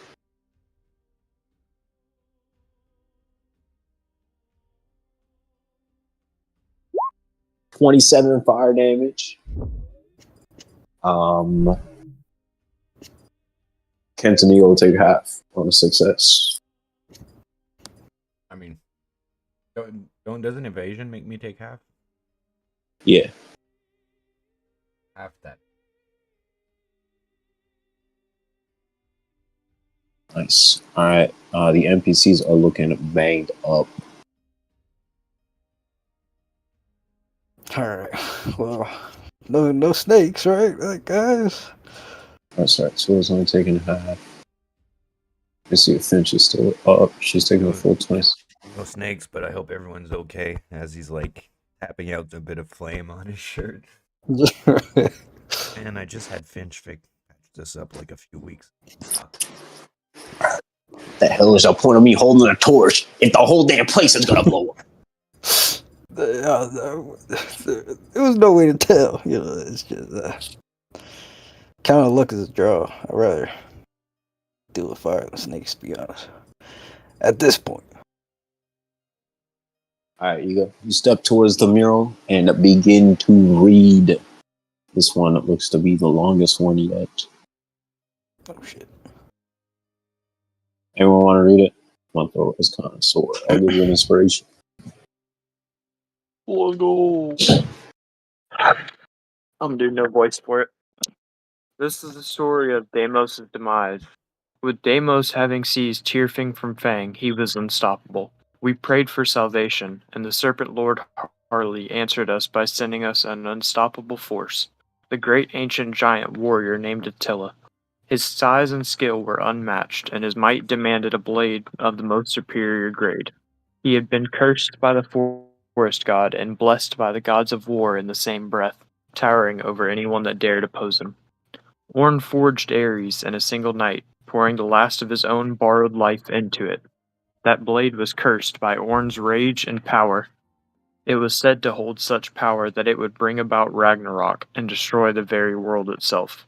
With it in his hands, Attila ascended to become a warrior god himself. Christening himself Phobos, he met Deimos in a fearsome clash that split the skies itself. The battle raged for weeks, destroying the land around them and taking them all across the blue sea. They fought so hard, the base of the great serpent trembled. So fierce was their fighting that molten stone exploded from the seas itself. Lightning strikes barraged the mountainsides, and geysers of flame gushed from the cliffs. The skies grew black and red. The blood of the world ran through the great serpent as the ground shook. Phobos struck down Deimos on the back of the great serpent with 2 great slashes, ending the Black Wing's legacy. Then Phobos held both Tyrfing and Ares. Then fate tempted a far greater conquest than the Black Wing's incursion. Then Phobos cast Tyrfing away into the seas below. he left us with Ares, proclaiming with his final words that we would meet again. We took Ares and melted it, reforging it into a collection of metal that would never see the light of the sun again, for they would carry Orn's prophecy to fruition and end the world. Thus, by Attila's hand and Orn's will, a ninth of the Blackwings were vanquished. Bom, bom, bom. I got it. A note below. Passage confirms that the Meto and the gods of war are intrinsically tied together, as records of the three remnants of Ares, Yasu, Yasas, and Yiga. I endeavor now to perhaps the secrets of the gods of war power. We pray that it is enough to dispel the curse of the Yiga scrolls.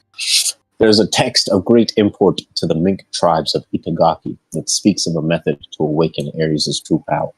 It has to do with harnessing dreams, but I could not find any meaning in its cryptic language. I left a copy of it with the scholars of Ohara. An important observation I made is that the last time that the swords and the scrolls were seen in the same place was during the Void Century. Perhaps that great war holds a hint of the relationship between these items. Murdoch's already holding out, his sword, and he's like, I knew this one was a good one. Knew it. Murdoch, as you take a look at the mural, you'll see that the pommel of the sword inscribed in the stone is that of the head of a lion. And as you look at it, there's something great stirring within you.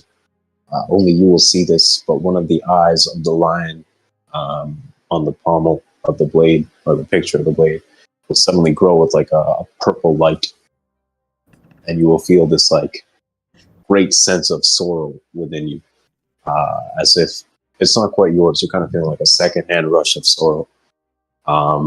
Someone lamenting something that they left behind.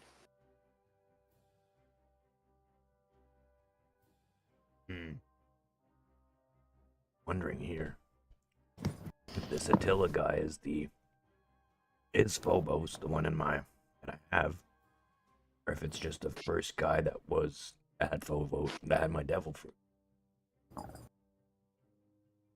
Well, the text here is weird. It is. With it in his hands, Attila ascended to become a warrior god himself.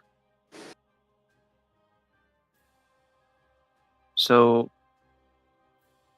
Attila was at least human, not like, he doesn't have to be like you humans, but he's a normal guy. I was under the impression this whole time that Phobos was Amos' brother or something. But, well, scrolls are definitely related to the swords too. Dude, why does he keep calling him cursed? Why don't you ask him?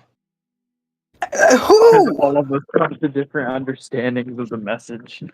And also, I know where the second sword is. I've never heard of that.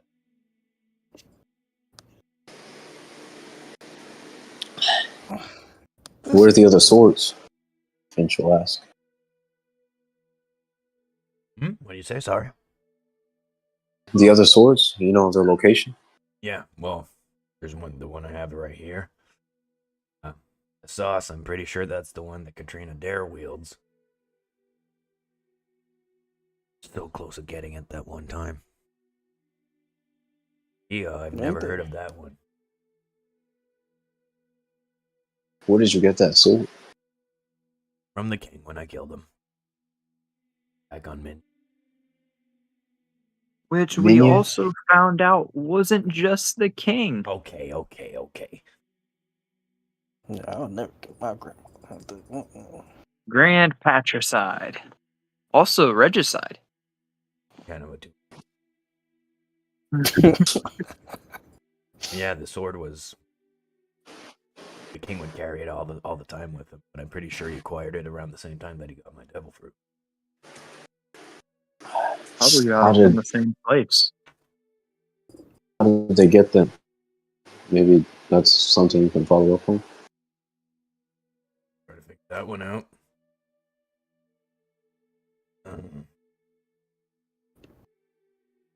So that I was want to find that third one. I really have to kill Katrina even more now. But isn't she also your family? Yeah. I mean, that clearly didn't stop. Know what we talked about? Well, maybe you could like talk her out of it or something. I don't know. Oh God, I tried. Believe me. Remember that first time when we encountered her as a group? I let her live. Yeah. She does not take that in the balance, though, because she really wants to kill me. Oh, Even that's, worse, yeah, since I that's killed just her sister. ungrateful. Bitch of an aunt. Wait, whoa, hold on. All right, so the first time you crossed paths with her after killing her dad, along the lines, years down the line, you run across her again. Mm-hmm. You let her live. Yeah. And you kill her sister. That's not at the same time. There was like a few in between those. Oh, so you met her again. Yeah, in Hagen. And still let her live. Well, she got away after I killed her sister. And then you guys were in the ballroom fighting. I kind of didn't want to make my little solo adventure side quest last too long. The crew To be kind of fair, needed help. I wasn't in the ballroom fighting. I got dragged into the ballroom, but she's tried to kill you. And twice you've let her go to try and persuade her to be an ally, I guess? Well, the first time was kind of that. Actually, we've 3 times that we've fought her now. It was the first time that we let her live. Left. The second time we had to run away. I think it's when we were running away from Bollywood at the end. Yeah, it was after killing the king. Yeah. On top of that, I impersonated sister and fooled her, so she was pretty pissed. And then the third time was in Hagen. When I went out, I was aiming to kill her, but kept like keeping a distance and running away. So I did what anyone would do and murdered her sister in front of her. What? Would anyone do that? I don't think that's anyone. But I don't see why you had to keeps kill her running sister. away from you, and they have something they care about right by you. The way to make them come back is to threaten the thing they care about. Just maybe went a bit overboard and killed her in one go. Yeah, that's not really a threat. Yeah, I thought my family was fucked up. Yeah. I wasn't fully hands on the wheel when that happened. Phobos was Yeah, well, it happens. the most present he's ever been, let's say it that way. Well, wait, hold on. What? This one you just read out to us. It not this one.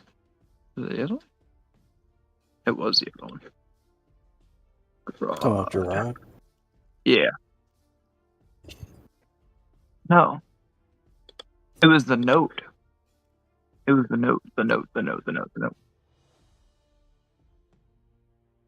Also, didn't one of the first labs that we read in here talk about Pyro, which is his old sword? Yeah. It also talked about Gyatso and Kiyoshi. Yeah, it was Kiyoshi. Does that mean that I'm holding like 2 of the 9 swords we just read about? Yeah. Well, I think so. I think the way that the story said it was weird because it said that Ares was turned into 3 swords. Gyatso and Iroh were forged to combat one of the swords. So I'd say you have 1/3 of a 9th of the swords.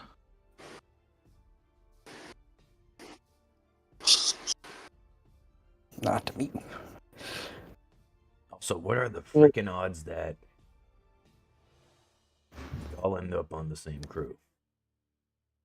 And this story has mentioned Anya's Chaos Shards, your scrolls, and my Deimos and Phobos and all that crap. And now it's all my coming together. losing the sword. You know, when you put it like that, huh? Small world. Finch would say. Yeah, I mean, huh? How do we get to this inner sanctum? Guessing those stairs that were back there. More of this stuff. There's this note says about the inner sanctum, but then the other note that we found talked about playing the swords. Playing the swords? Well, like they're like a guitar. Well, I don't know. I guess.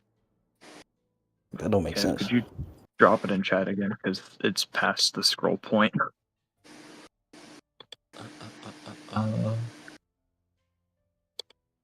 How do you play a sword like a guitar? You hurt yourself. Yeah. So, pluck the first sigil of the second song, and the second sigil of the 8th and the 7th. Take heed of the third sigil of the third song, but do not be stirred of the third sigil of the third song. Gather the 6th and of the first, 5th, and the 6th 6th. is the last one we read. This one here is Go the second. 4th of the 4th. And bring forth the secret chamber. I don't know. But it says 8. The 8-limbed key is woven into the 9 songs. Make my brain burn. I'm good at dealing with intel and shit, but riddles are not my thing. Yeah, me neither. Didn't you got any clues about this? Finch will take a look at the paper, trying to figure out what it could mean. Let's have her do an investigation. I just moved us all back out into the main room. Wait, you said you wanted us to do an investigation? Finch is doing an investigation. 25. You guys will see her gears turning. The gears turning in her brain, I should say. She starts to put shit together, figure stuff out. She will say, I think when they're talking about the songs, they're talking about, obviously, the 8 stories of the swords. The sigils. I think the sigils are the letters, the names of each of the swords. So that Take this. Well- Okay, yeah. That makes sense. I guess we could try it. As Borne walks to go pluck the R of Ares. Oh wait, no, it would be the A, not the R. It's first sigil.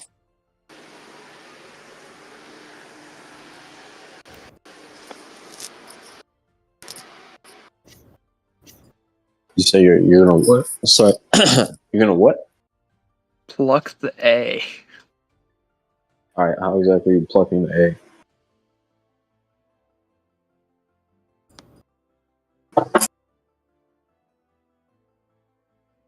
I'm gonna walk up and touch the A. let's see if it's pluckable. All right. As you walk up to the mural, you'll see the picture of the sword, the name, and then obviously the text. The name is in like a slightly bigger, what's it called? Font, I guess. But it is inscribed into the mural. As you touch the A, you will see it glow ever so slightly with a white light. but it will dissipate after a second. As you touch the other letters, they won't really respond. Just the A. You're right, Fetch. Everyone, take a sword. Take a sword. Well, no. Like, go to the murals and click on the letters that the song tells you. Yeah. So everyone, go take a sword. All right. You already got 2 swords and one that you can conjure with your mind. Yeah, that is kind of cheating. Okay, let's do this. So this is Borne. He is currently at Aries. I'll name the lighting guys each thing. Over here is Yiga. He is next to Grassoya.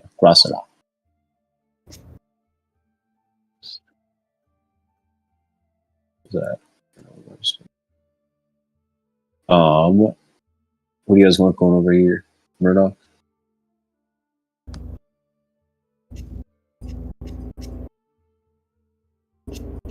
Alright, this one is no, this one's Peter.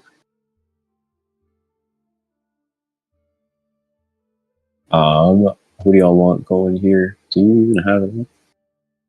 I guess Onya would be here as well. Finch. I'll put Finch. Oh, my eyes. Put Finch up here. Alright. We'll say Onya is down here.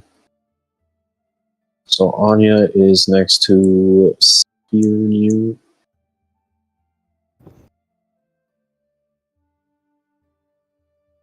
Finch is next to Laffy.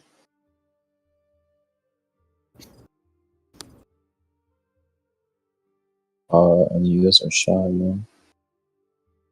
I would say Kent is up here.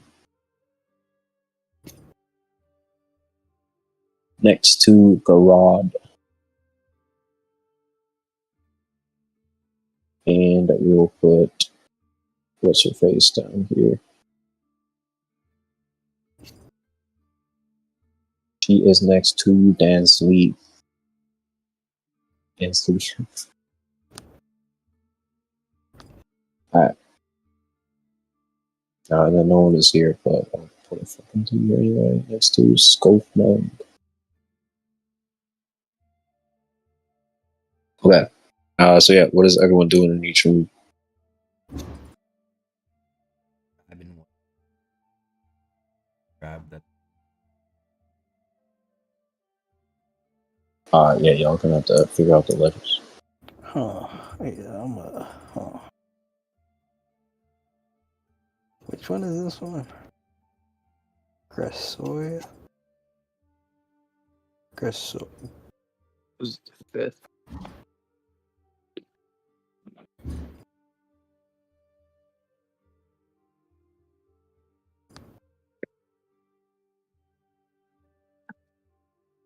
This the wait, which one is it? It's the 5th sword. The out of the breakdown of all of them, it had 5 in its paragraph. So gather the 7th of the 1st, 5th, and 6th.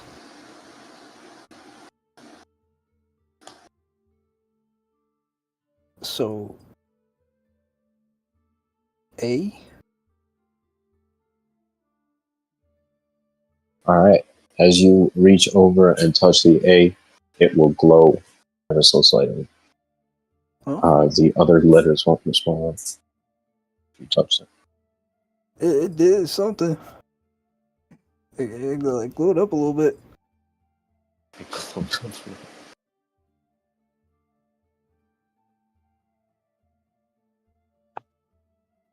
Alright, Murdoch. What the fuck happened to the thing? Oh my god, I was moving it the whole time. Gotcha. Okay, Murdoch, you are next to Photobeater. So which letter will you be grabbing? What was the poem? That one? 7. About the 7th? Says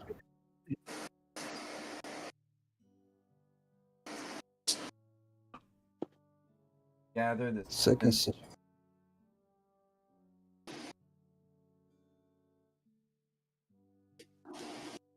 The second sigil of second the sigil eighth. of the 8th. So I'll grab the second letter. Alright, as you grab the O, it will also glow for just a brief moment. Same reaction as the other ones. All these are just glowing for like a second or two, and then they're going blank. Onya is next to New. Oh, I should just fucking move that shit to G. Yeah, Anya is next to Skirnir. Which letter is she grabbing? She is going to be the 7th, which is an R. Alright, bet.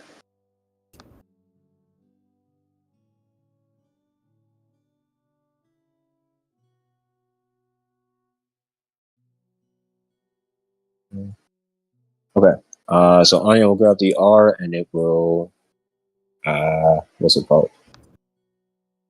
Glow ever so slightly.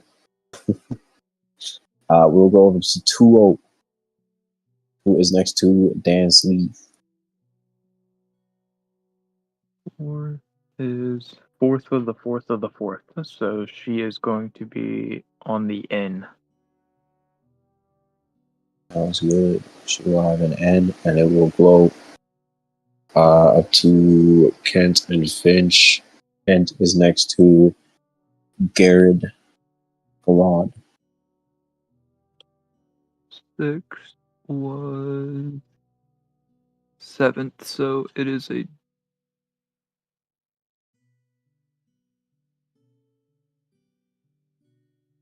You said it's the eighth.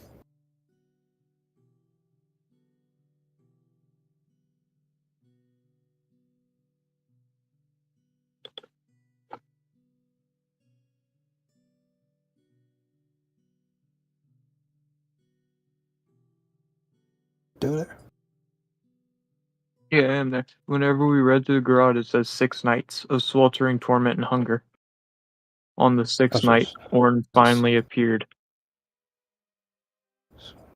So the 7th. But there's 6 letters of Gerard. Oh, what the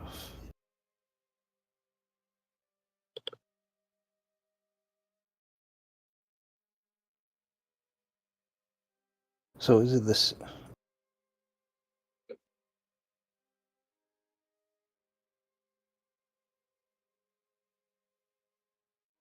Wait, this might be on me. Hold on.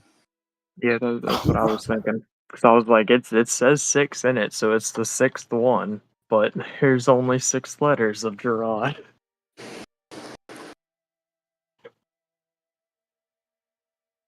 But in my lineup, it does make sense because I only have 7 letters for the final solution so far. Because of the paragraph that says, "Take heed of the third, but do not be stirred by the third sigil of the third song."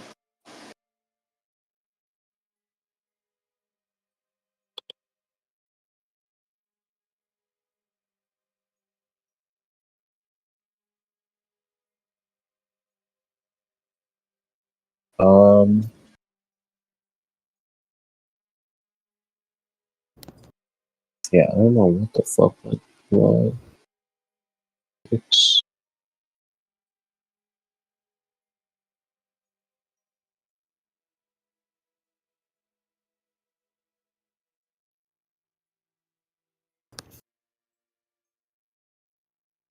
this should be.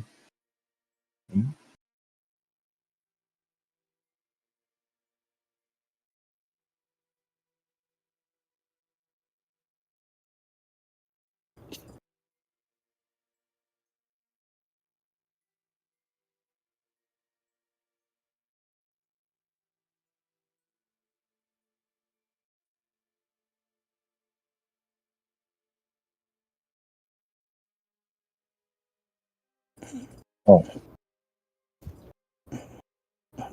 Okay, that one should be R. So she will grab, or he will grab the R. Yeah. And it will glow. Alright, Finch. Hopefully this one's set up right. Loki. Yeah. Which letter is she grabbing? 9 is not listed.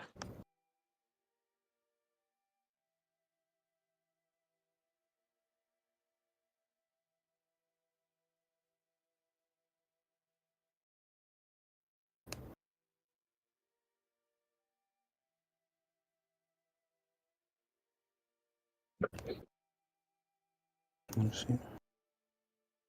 Like the first video, the second song. The second video, the eighth and seventh. Take heed of the third song. Cannot be stirred by the third sigil of the third song. Yeah, there's nothing for the ninth song. 7th.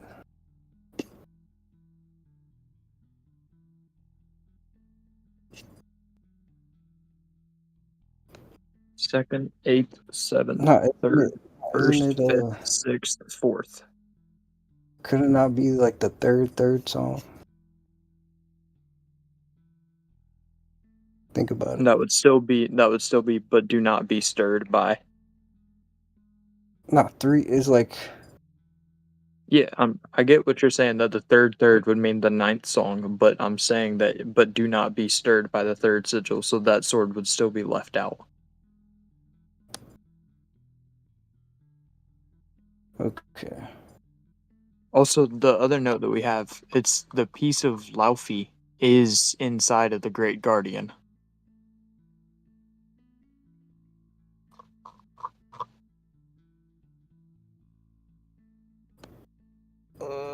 Think.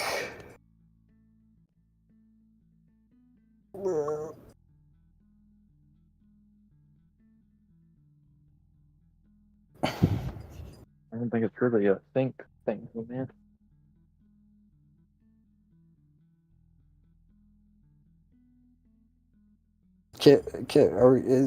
Are we able to find a nice joint in this? I'm confused. What are you looking for? He's saying Laufey buffet. explanation. We don't have one for it. What do you mean? There's none that says ninth song, and the one that says third song says do not be stirred by third sigil of the third song, which would be 9, but it tells us not to worry about it in the sentence. Yeah. So But which letter is none Finch of the grabbing? other ones say ninth. None. Alright, Finch will not grab a letter, and nothing will glow.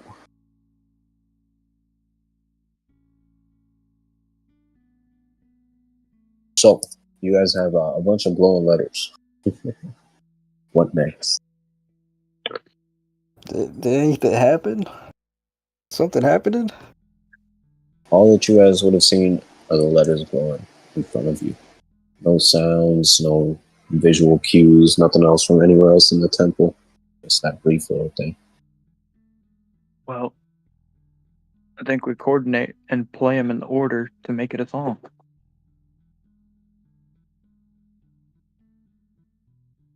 Play.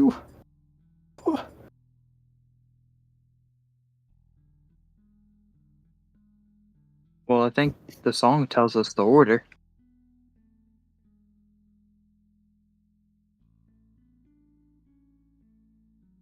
Pluck the first sigil of the second song, and the second sigil of the 8th and the 7th. Gather the 7th of the 1st, 5th, and 6th. Go forth with the 4th.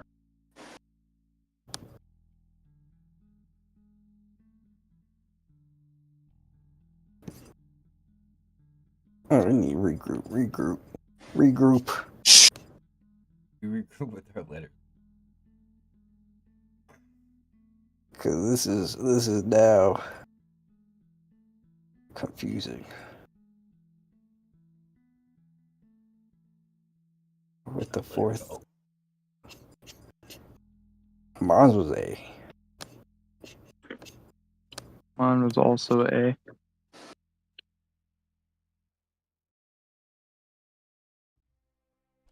Can't finish too. Oh shit, they're still all the way over there. Drag down. Oh shit. Kent had a R. Finch didn't grab one. And then 2-0 had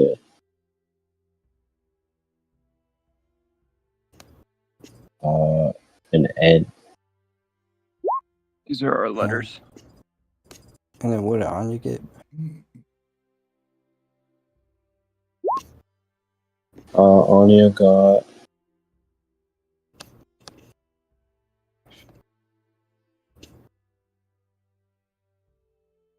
an R. Yeah. So In cursed word has stars and a K. Oh. Well, I think I know what it's supposed to spell. Above table. Rah. Acorn. Acorn. With 3 R's in a row.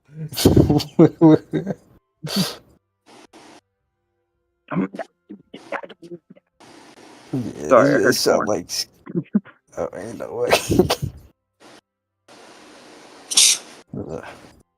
Yo, our best and brightest Finch. What do you make of this? Finch will be looking at it and she'll be like, I'm not sure. Is there any, do we have all the letters? Well, how many letters you gotta take? 1, 2, 3, 4, 5, 6, 7, 8.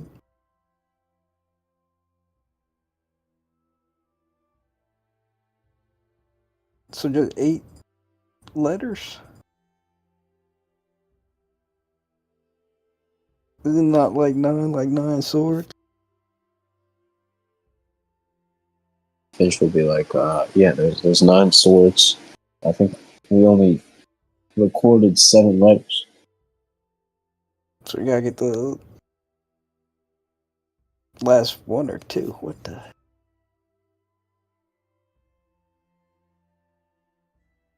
Do we miss some Johns?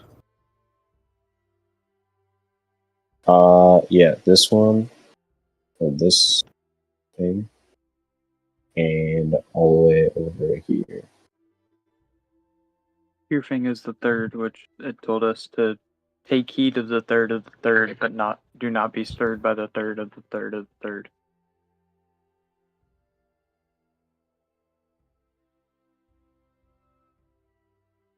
But yeah, this one, tier thing should be a G. So you guys will get a G from that. And then the last one is Skofnung. Skofnung. School. So is Tierfing not the third? Tier thing should have been the 6th, and Garage should have been the 3rd. That was but either way, the letters that you needed for them are R and G. Yeah. Well, wait, didn't the one about Aries and there was one about Garage that had talked about it too. It talked about the calamity. But what was the calamity?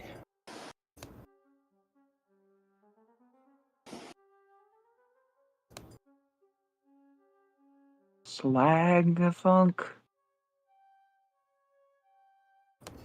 Vagifunk? Vagiful. Ragnarok! What about it? Alright, as you say the That's the name, calamity set to destroy the world. as you say the name Ragnarok, you guys will see the temple start to shake.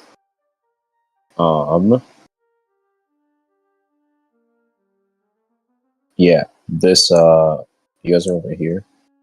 Okay, yeah. You guys will see this door will be in the slide and shake open,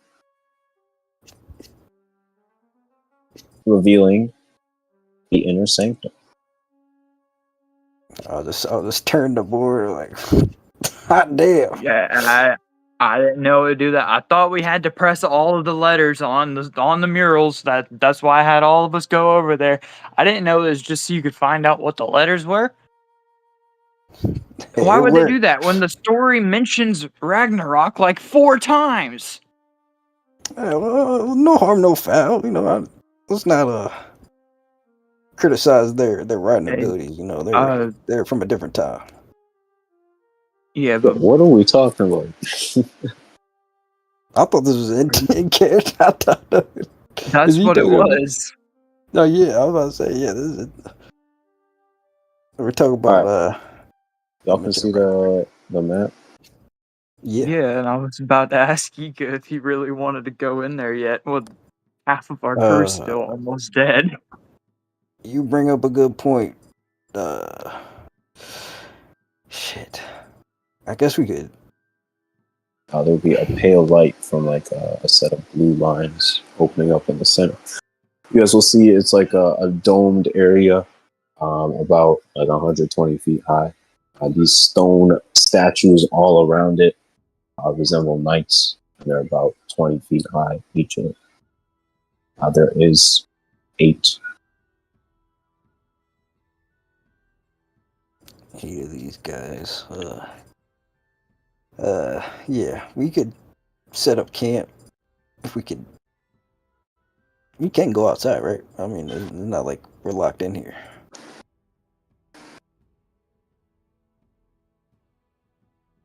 Finch, can't. What's up? We had an exit, right? We weren't locked in. Yeah. Doors over there on that side. And then there's a set of stairs that look identical right here.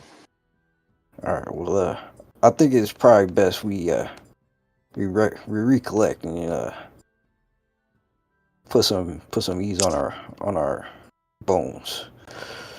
It's been a very long day. Well, y'all want to guard that side and we'll guard the other side? Guard like the entrances? Yeah, because we don't know if the way up these stairs is opened up yet, but the way that we came down was already opened because we opened it. Yeah, good point. Good point. Yeah. All right, we'll do that. You'll check this side first. See if it opens up to anything. Yeah, I'm gonna go check. Shit. I'll do a cartwheel up this flight of steps and then a cartwheel up this flight of steps. We send the blindest man to go investigate. Alright, you're going up the stairs? Yeah. I'm seeing if there's like an exit or. Yeah, as you turn, you see a flight of stairs that snakes up for quite some time, but at the end of it, you can see what looks to be a beam of light.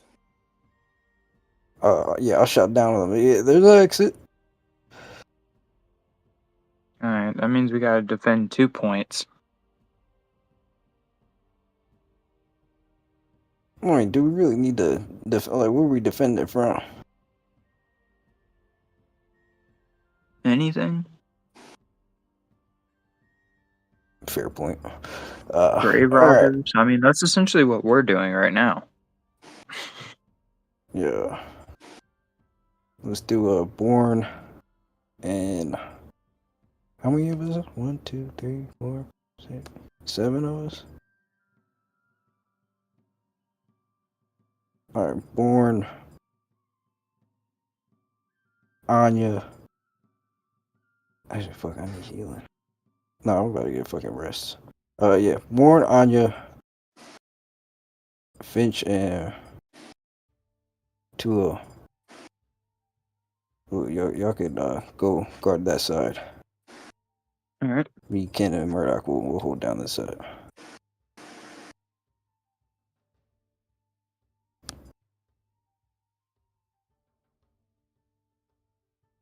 I'm just gonna take us three because I can't move Onya's token.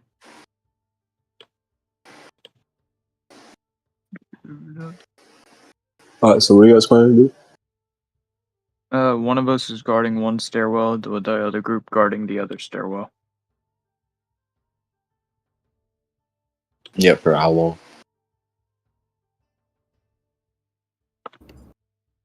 I'm gonna keep it a buck. I don't know. I don't know what they want to do. Yeah, I'm gonna take a long rest, y'all. Cause how long has it been since our last long rest? In Joko dimension.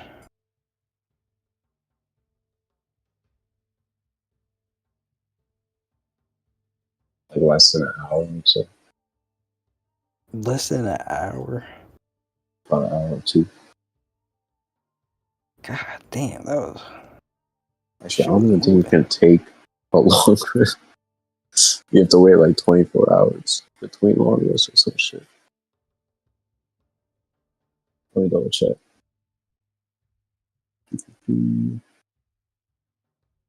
Yeah, no, I'm willing. You must wait at least 16 hours before starting another one. Yeah, so just short rest of the. Do we even have hit die? Hold up. Y'all should. The only ones that would have used them are from Joko's catnap. Yeah, alright, bet. So I'm down for a short rest. Alright. So you guys each take up positions at the foot of the stairs and wait for an hour, I'm assuming. You guys are short resting. Yeah. Alright. Let me.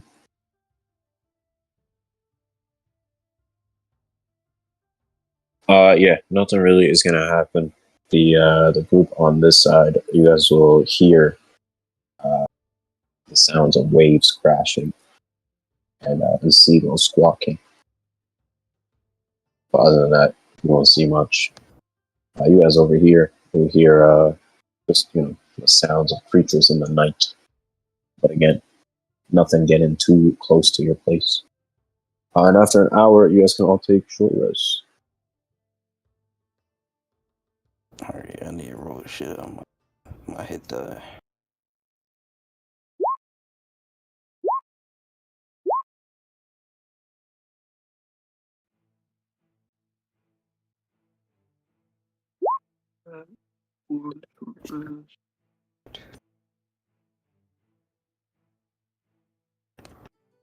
Take the short rest.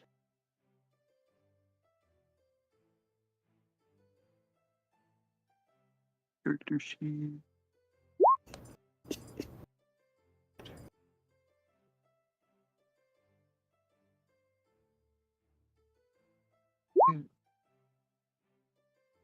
One, two, 4, 5.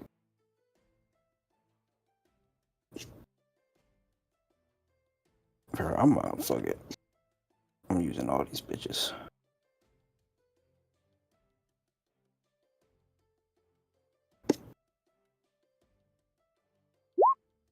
Oh, let's go.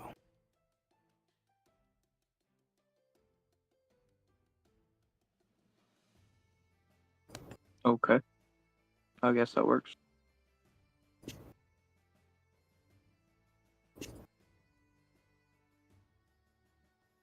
I was just about to do that for 2, and then I saw all her stuff just get changed up. I was like, okay. You doing Kenkev? Yeah. 59. Alright. Everyone will be healed up. Kent will have one left. 2 will have one left. Finch will use up all her hit dice. Let me hit Onya. Actually, we'll do that. Okay, she rested already. she's running dry. So use up 2 hit dice, I guess.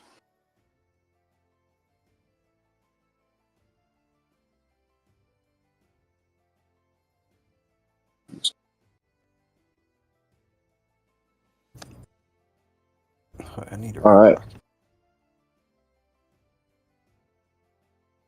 Fuck. Oh, that's actually perfect. Okay.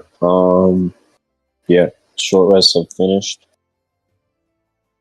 You guys are going back in. Actually, I guess Yeah. I'm gonna check in on Bang quickly, and then we'll go back to you guys. But So yeah, as you guys settle in for a quick nap, a quick respite, the camera will zoom back to Orr's village. What is that? I guess back to the shipyard. Bang D boom. What is the plan for you? Well, after that experience, I'm gonna get the work done on this diving bell so I can start repairing the electrical stuff that got fried. Because I got to get the diving bell done either way. But I mean, even as I'm working on it, I'm still kind of distracted and amazed by kind of what happened with the object and just trying to come up with ideas of how I can utilize it, I guess. All right, give me a an engineering check. Let's see. So I'm just getting my sheet is taking a second to load. And I guess I'll guide myself.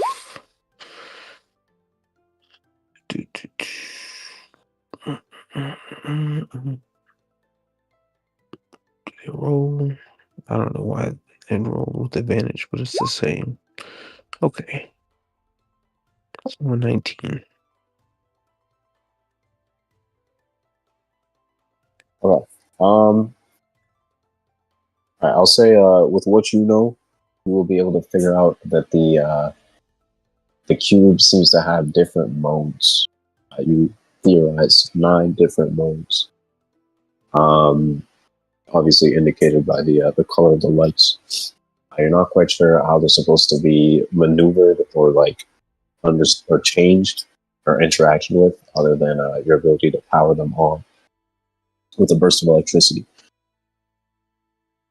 You will realize that when configured to blue, the cube can be used to release an electromagnetic pulse that shuts down and prevents activation of all mechanical equipment within 100 feet of it for the next minute. It's just a matter of figuring out how to turn it blue. Yeah, I guess the idea that comes into mind would be to try to find a way to channel different, I guess, like different levels of electric power into it through like a controller of some kind. So Bang Boom would just be kind of thinking about it, how exactly he could do that, like, and how You would exactly think that that would work. the best way to probably just deal more damage. But I will say the Well, not just deal application of more this. damage. I was just like how to like control it, because I think I understand that like if you increase the damage, like different functions occur, but like control it because you don't want to accidentally set off like a EMP or anything like that.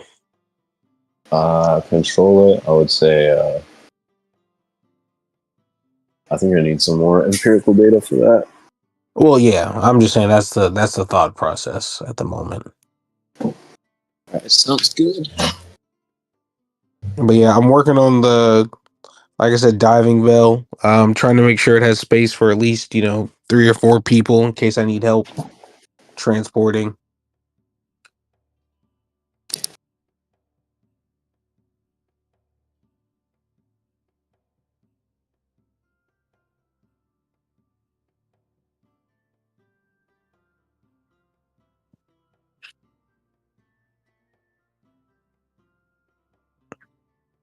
But yeah, I guess after I finish that, I would go to, or I don't know how many like hours Yo. or whatever that would take, but My bad, I dropped my phone. What did you say? You're gonna focus on diving though, and then yeah. And then after that, just go to like repair the electrical stuff that was damaged, like with my cannon and that kind of thing. yeah, that won't take long. By the time you finish everything up, you will see what's his face. One of Walla's kids will approach you.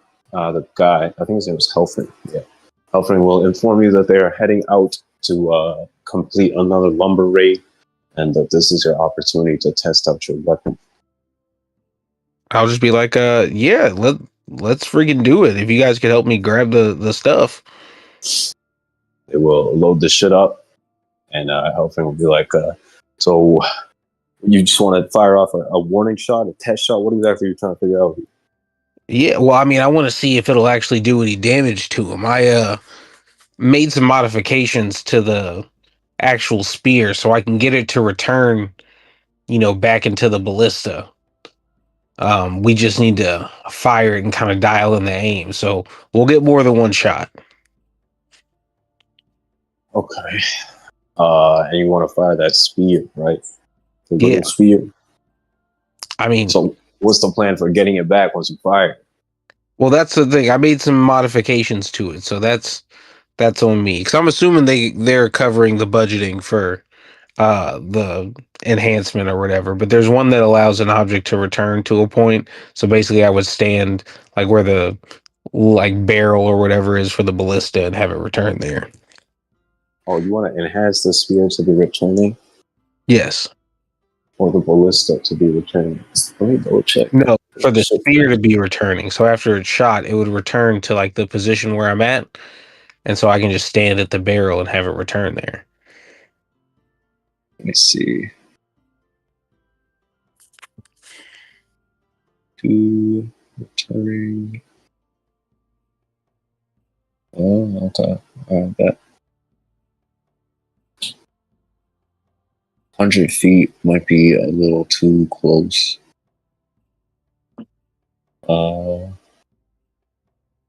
Installing.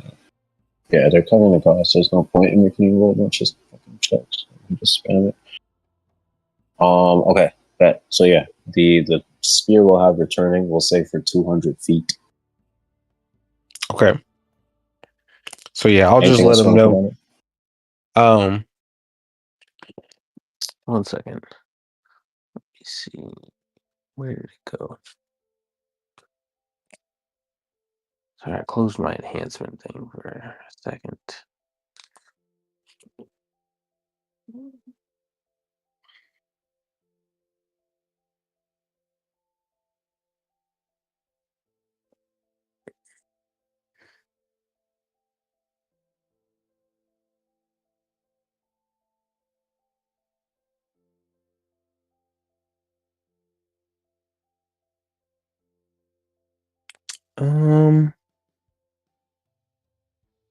I'll add the vicious, which gives it an additional damage dice.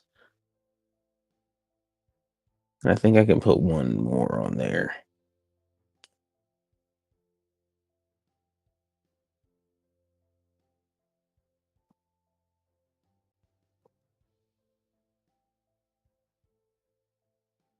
Do those giant things, do they count as monstrosities?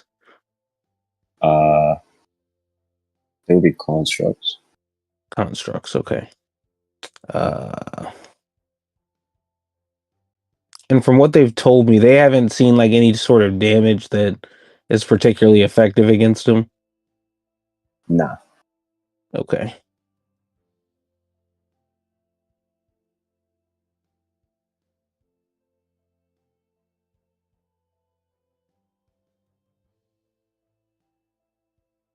Then I would just add the elemental and do radiant damage. Bet. Let me drop this thing. Alright, so you got this tricked out spear. It is obviously massive. And you will load it up into your. I guess everything will be scaled down. So yeah, probably what that be. What's his face? Yeah, you will see as you guys kind of march into the forest, trekking for a couple of hours, you'll come across this like mountain range that overlooks the forest. It's relatively close to the tree, and you can see the giant form of a massive stone statue. The giants will be like hooting and hollering and psyching each other up as they strap up and get ready to distract this giant thing.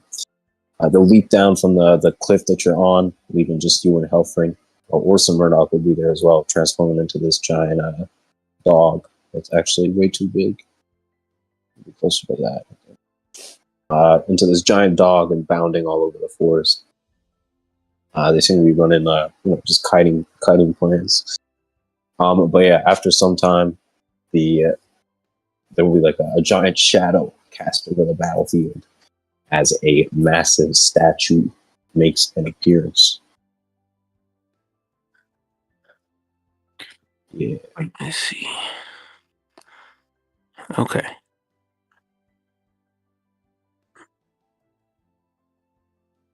Let me see. Oh shit. Far and very far. My bad. I start this thing. Alright, show me numbers now. Oh, like damn, shit vague as hell, huh? Okay. So, I'll ask. Let me see. That's 230. What about that? That's 250. So I'll just let him know. I need it to get about 60 feet closer for me to try. If they want to kind of start the distraction, so they can start going to get the wood. Yeah, he will kind of yell over at everyone to start drawing it closer. As you'll see Paul's three sons. They're dressed in like barbarian gear, bouncing around the battlefield, trying to chucking like trees up at the giant monster to try and bring it over. The closest person is Ursa Murdoch and Walla's daughter, Alpha. They are basically like running in tandem to try and draw this thing closer, bounding all over the mountains. And then in the distance, you will see Frida. She's perched up on a tree and she's like chucking axes at this thing. They aren't doing that much damage, chipping off some stone here and there. But they are causing it to get more and more enraged. Hellfring over here will give you a grim nod as he gives out a war cry and jumps off the mountain, charging at the beast and trying to draw it even closer. They are gambling with their lives as the statue drifts closer and closer until it is about in that range. Okay. That should be 200, right? Yeah. We never like actually discussed what like amount of damage this thing would do, or like what the attack would be. Yeah, I got it. All I need from you is an attack roll. Just from anything? We'll use the same modifier that you use for your elemental cannon. Whatever the bonus is for that, just do a d20 plus that. Oh, it's like the force ballista. It's like a +7. Yeah, do a d20 plus 7. Oh, if you want to make a martial check on anything around, let me know. No, I don't. I'm not going to bother rolling initiative. Yeah. Alright, so with a 24, let me see if that is.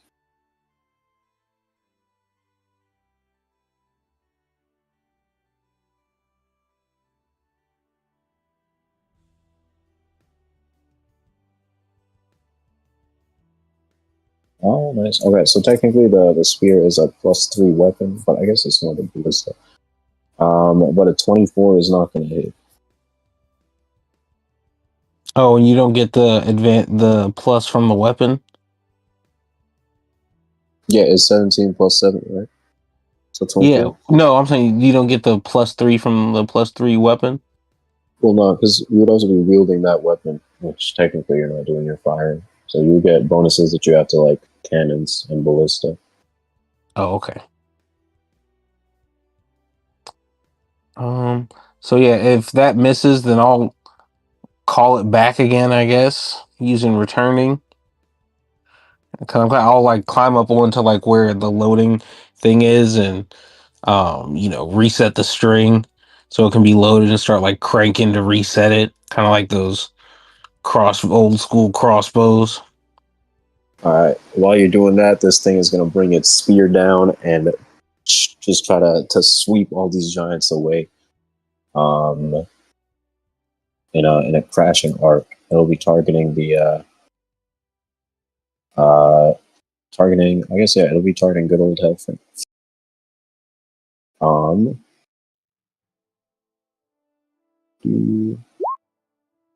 right.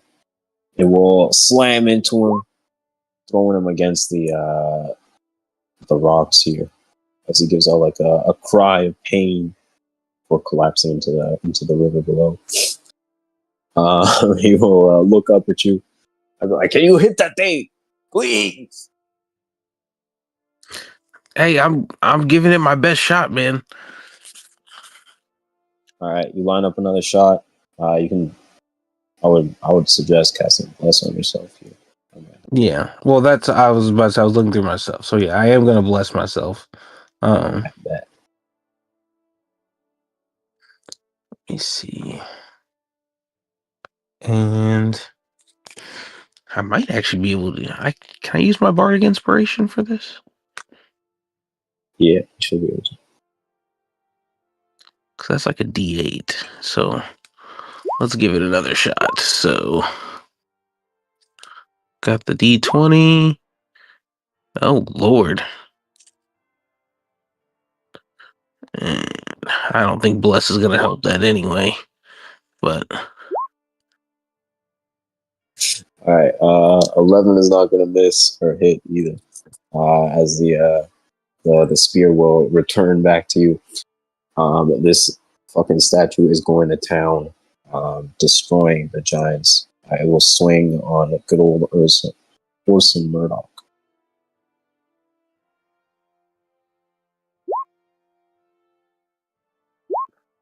Sending him flying into the rocks. He'll give out a yelp of pain, remain in his own form, and jump over into the trees. At this point, the giants are struggling a little bit. You can see in the distance there will be like a fucking flare set off as Frida will look over and yell out that the lumber raid has been completed. And we'll go back to you as you quickly set up another shot of the spear. yeah, I'm gonna try to shoot one more before we get out of here. So, oh my fucking god, shit is tragic. Well, yeah, I guess that misses. So I'll call it back and then just try to like wheel back the ballista a little bit so it's out of the way, I guess, and then start to retreat. Because I'm assuming they're not coming back up here. The giants are going to be running off into the forest, just taking this thing kind of away from you, away from back towards the tree. As you run off back to town. I don't know. Maybe it was successful. Maybe it wasn't. Yeah. And with that, we'll say as you trudge back to town, we'll go over to the Blottos as they're preparing to enter the inner sanctum, I'm assuming. Any other investigations that you guys want to do beforehand? I wanna. How hostile does this arena looking area look? It looks pretty daunting. Almost seems like a coliseum. Ooh. Yiga's itching to jump in.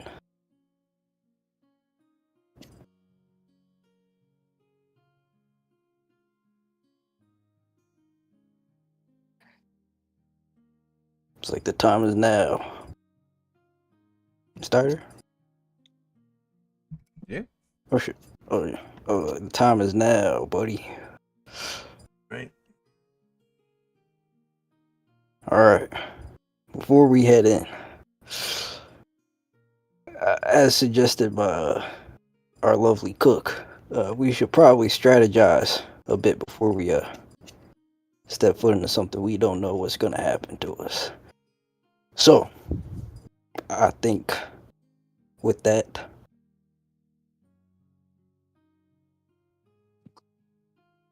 don't die.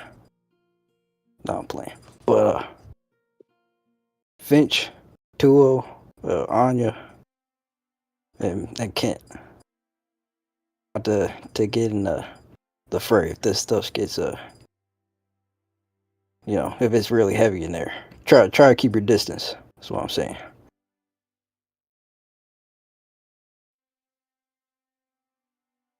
All right.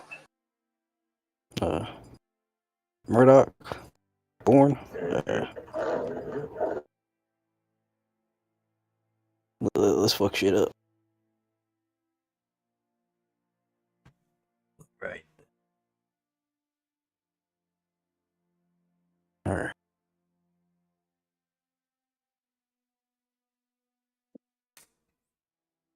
Everybody ready? Hey, throw the rock this time. Maybe it'll work. Huh? Throw a rock this time. Maybe it'll work. You know? It might be like a different set of... I'll take know. a single berry coin out my pocket. I'll toss it in. Swear to God, if a giant snake comes out of that middle circle, I'm Coin will roll into the area and settle on the ground for a short spiral. Nothing will happen. Well, there's only one thing left to do. Let's do it.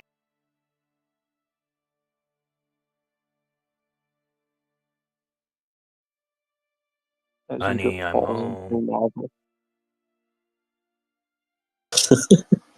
You guys will tentatively step in. The area will be glowing with the soft blue light. Nothing seems to be happening. Once again, Is it can't safe? move on you. You're gonna start jumping up and down. See if anything happens. I'm gonna Nothing wild. I'm gonna investigate the center circle. As you look at the center, you will see that, like, right in the middle here, there is a small diamond-shaped stone pressure plate. Otherwise, it is just a flat area that's raised a step or two above the stone. This center part looks like it can be pressed down. Oh, damn it. Let's look around a little bit before we commit to anything. Gonna check the statues. Like, are they all the same? Do they look different? Maybe representing different read about or something. They do. You will see that these four in the corners here, they look to be like a lot bigger and wider and bulkier. They all look kind of the same. They're wielding these giant maces, or giant like clubs. There's no names of the heroes or anything like that. They just seem to be like kind of like sentinels on each statue. Do the clubs seem to be made of like one piece of stone with the statue, or does it seem like the clubs are placed in the statue's hands? No, they're connected. Oh. They're the same stone, the statue and the clubs.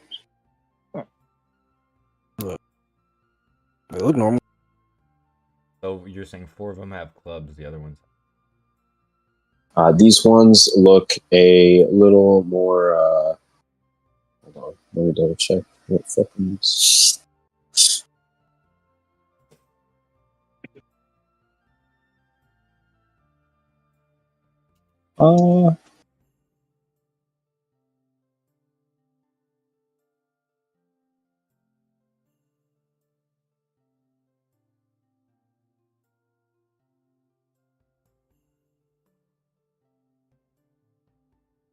I'll say, ooh, that's tough.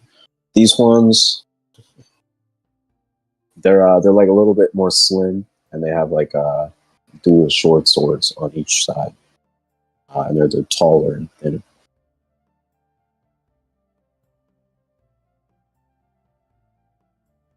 So the ones with the clubs are wider, and then the ones with short swords are taller. Yeah, taller and thinner. These ones are more like short, stout, although they're all like 20, 30 feet tall. Fucking massive. It's just there's 4 that are speed classed and 4 that are power classed.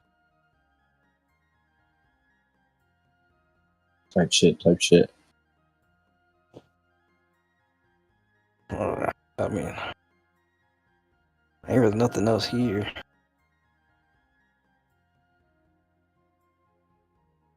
I'm gonna I look. guess it wants us to step on that center plate. If I look at like the base of the maces or the swords, like the part that's touching the ground and around the statue's feet, are there any like scratches or scuffs on the floor as if these statues would have moved at any point?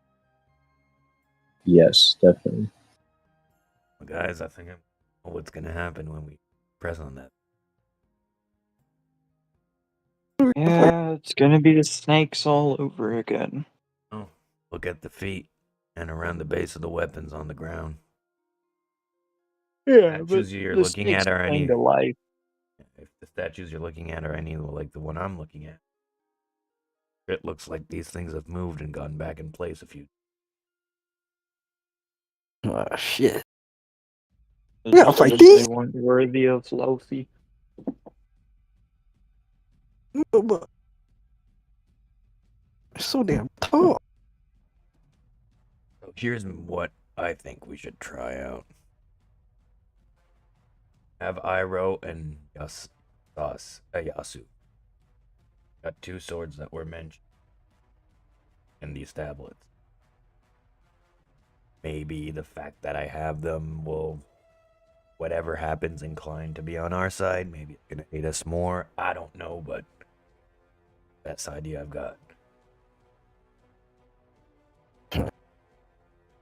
I'll trust you. No.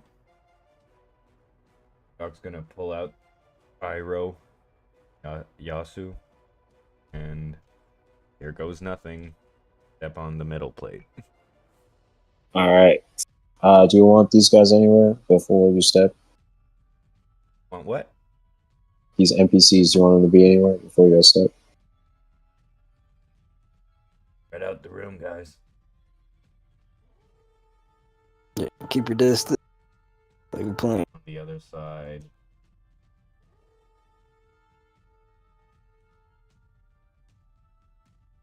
I bet. Okay. Couple things are gonna happen as you step on the pressure plate. The doors on either side are going to immediately come down with a shunk. Oh, At the same time, the statues will begin. These 4 statues that you guys are in front of will begin to shift and mold as they turn into giant hulking beasts with horns and armor and giant clubs in them. One by one, they will crawl their way into the stage. Oh, Guys, alright. we brought one of your swords back. Oh shit. They are all gonna bring their fucking clubs down in tandem and try and crush your guys' skulls. The doors are gonna come down at initiative count 20. Otherwise, feel free to roll. And then we'll end the session before the fucking combat starts.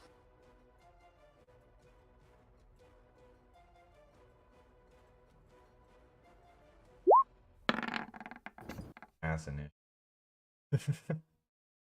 I think Finch had some. Yeah, Finch can add to your initiative.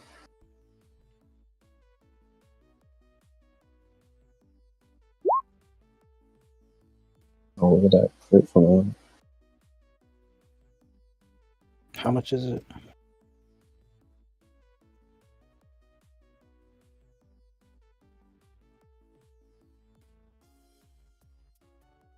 Reflex 3 die. And it's a D6. D plus 6. Oh, you want to use that? Is that it? Oh, is You that? click the token in the top left. It has all that shit. Yeah, use that. Use that. Alright, that says she expends all 3, or she expends 3 of the dice. I think Murdoch should get that 4.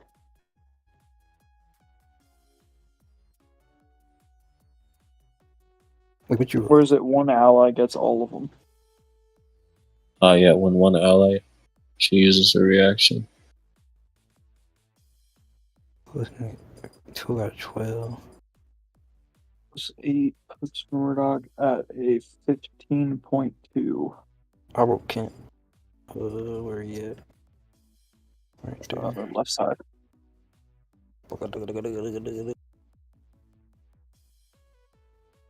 Initiative. Damn, what the? Alright, Kent. I think we give it to Murdoch. Because then it puts him right next to me and you in the initiative count. Yeah. And it doesn't have him acting after everybody else is already getting taken down. Yeah. Alright, 2-0, Yiga, Kent, Onya, Murdoch, Borne, Finch. Oh, Borne, Sarah, Finch. I think that's everyone, right? You. Yo. Alright, so Onya, Kent, and one of these things is going to be able to act before the doors close. We will figure out exactly what is going to happen next session. Hope you guys enjoyed. It was fun, as always. We will see what happens next in the temple and obviously in the town. Yeah, that's it. Right. So thanks for watching, everyone. We will be back next week, same place, same time. In the meantime, if you have any interest in these kind of campaigns, check out the Eternal Dawn Discord server linked in the description, and a few other campaigns that are similar as well.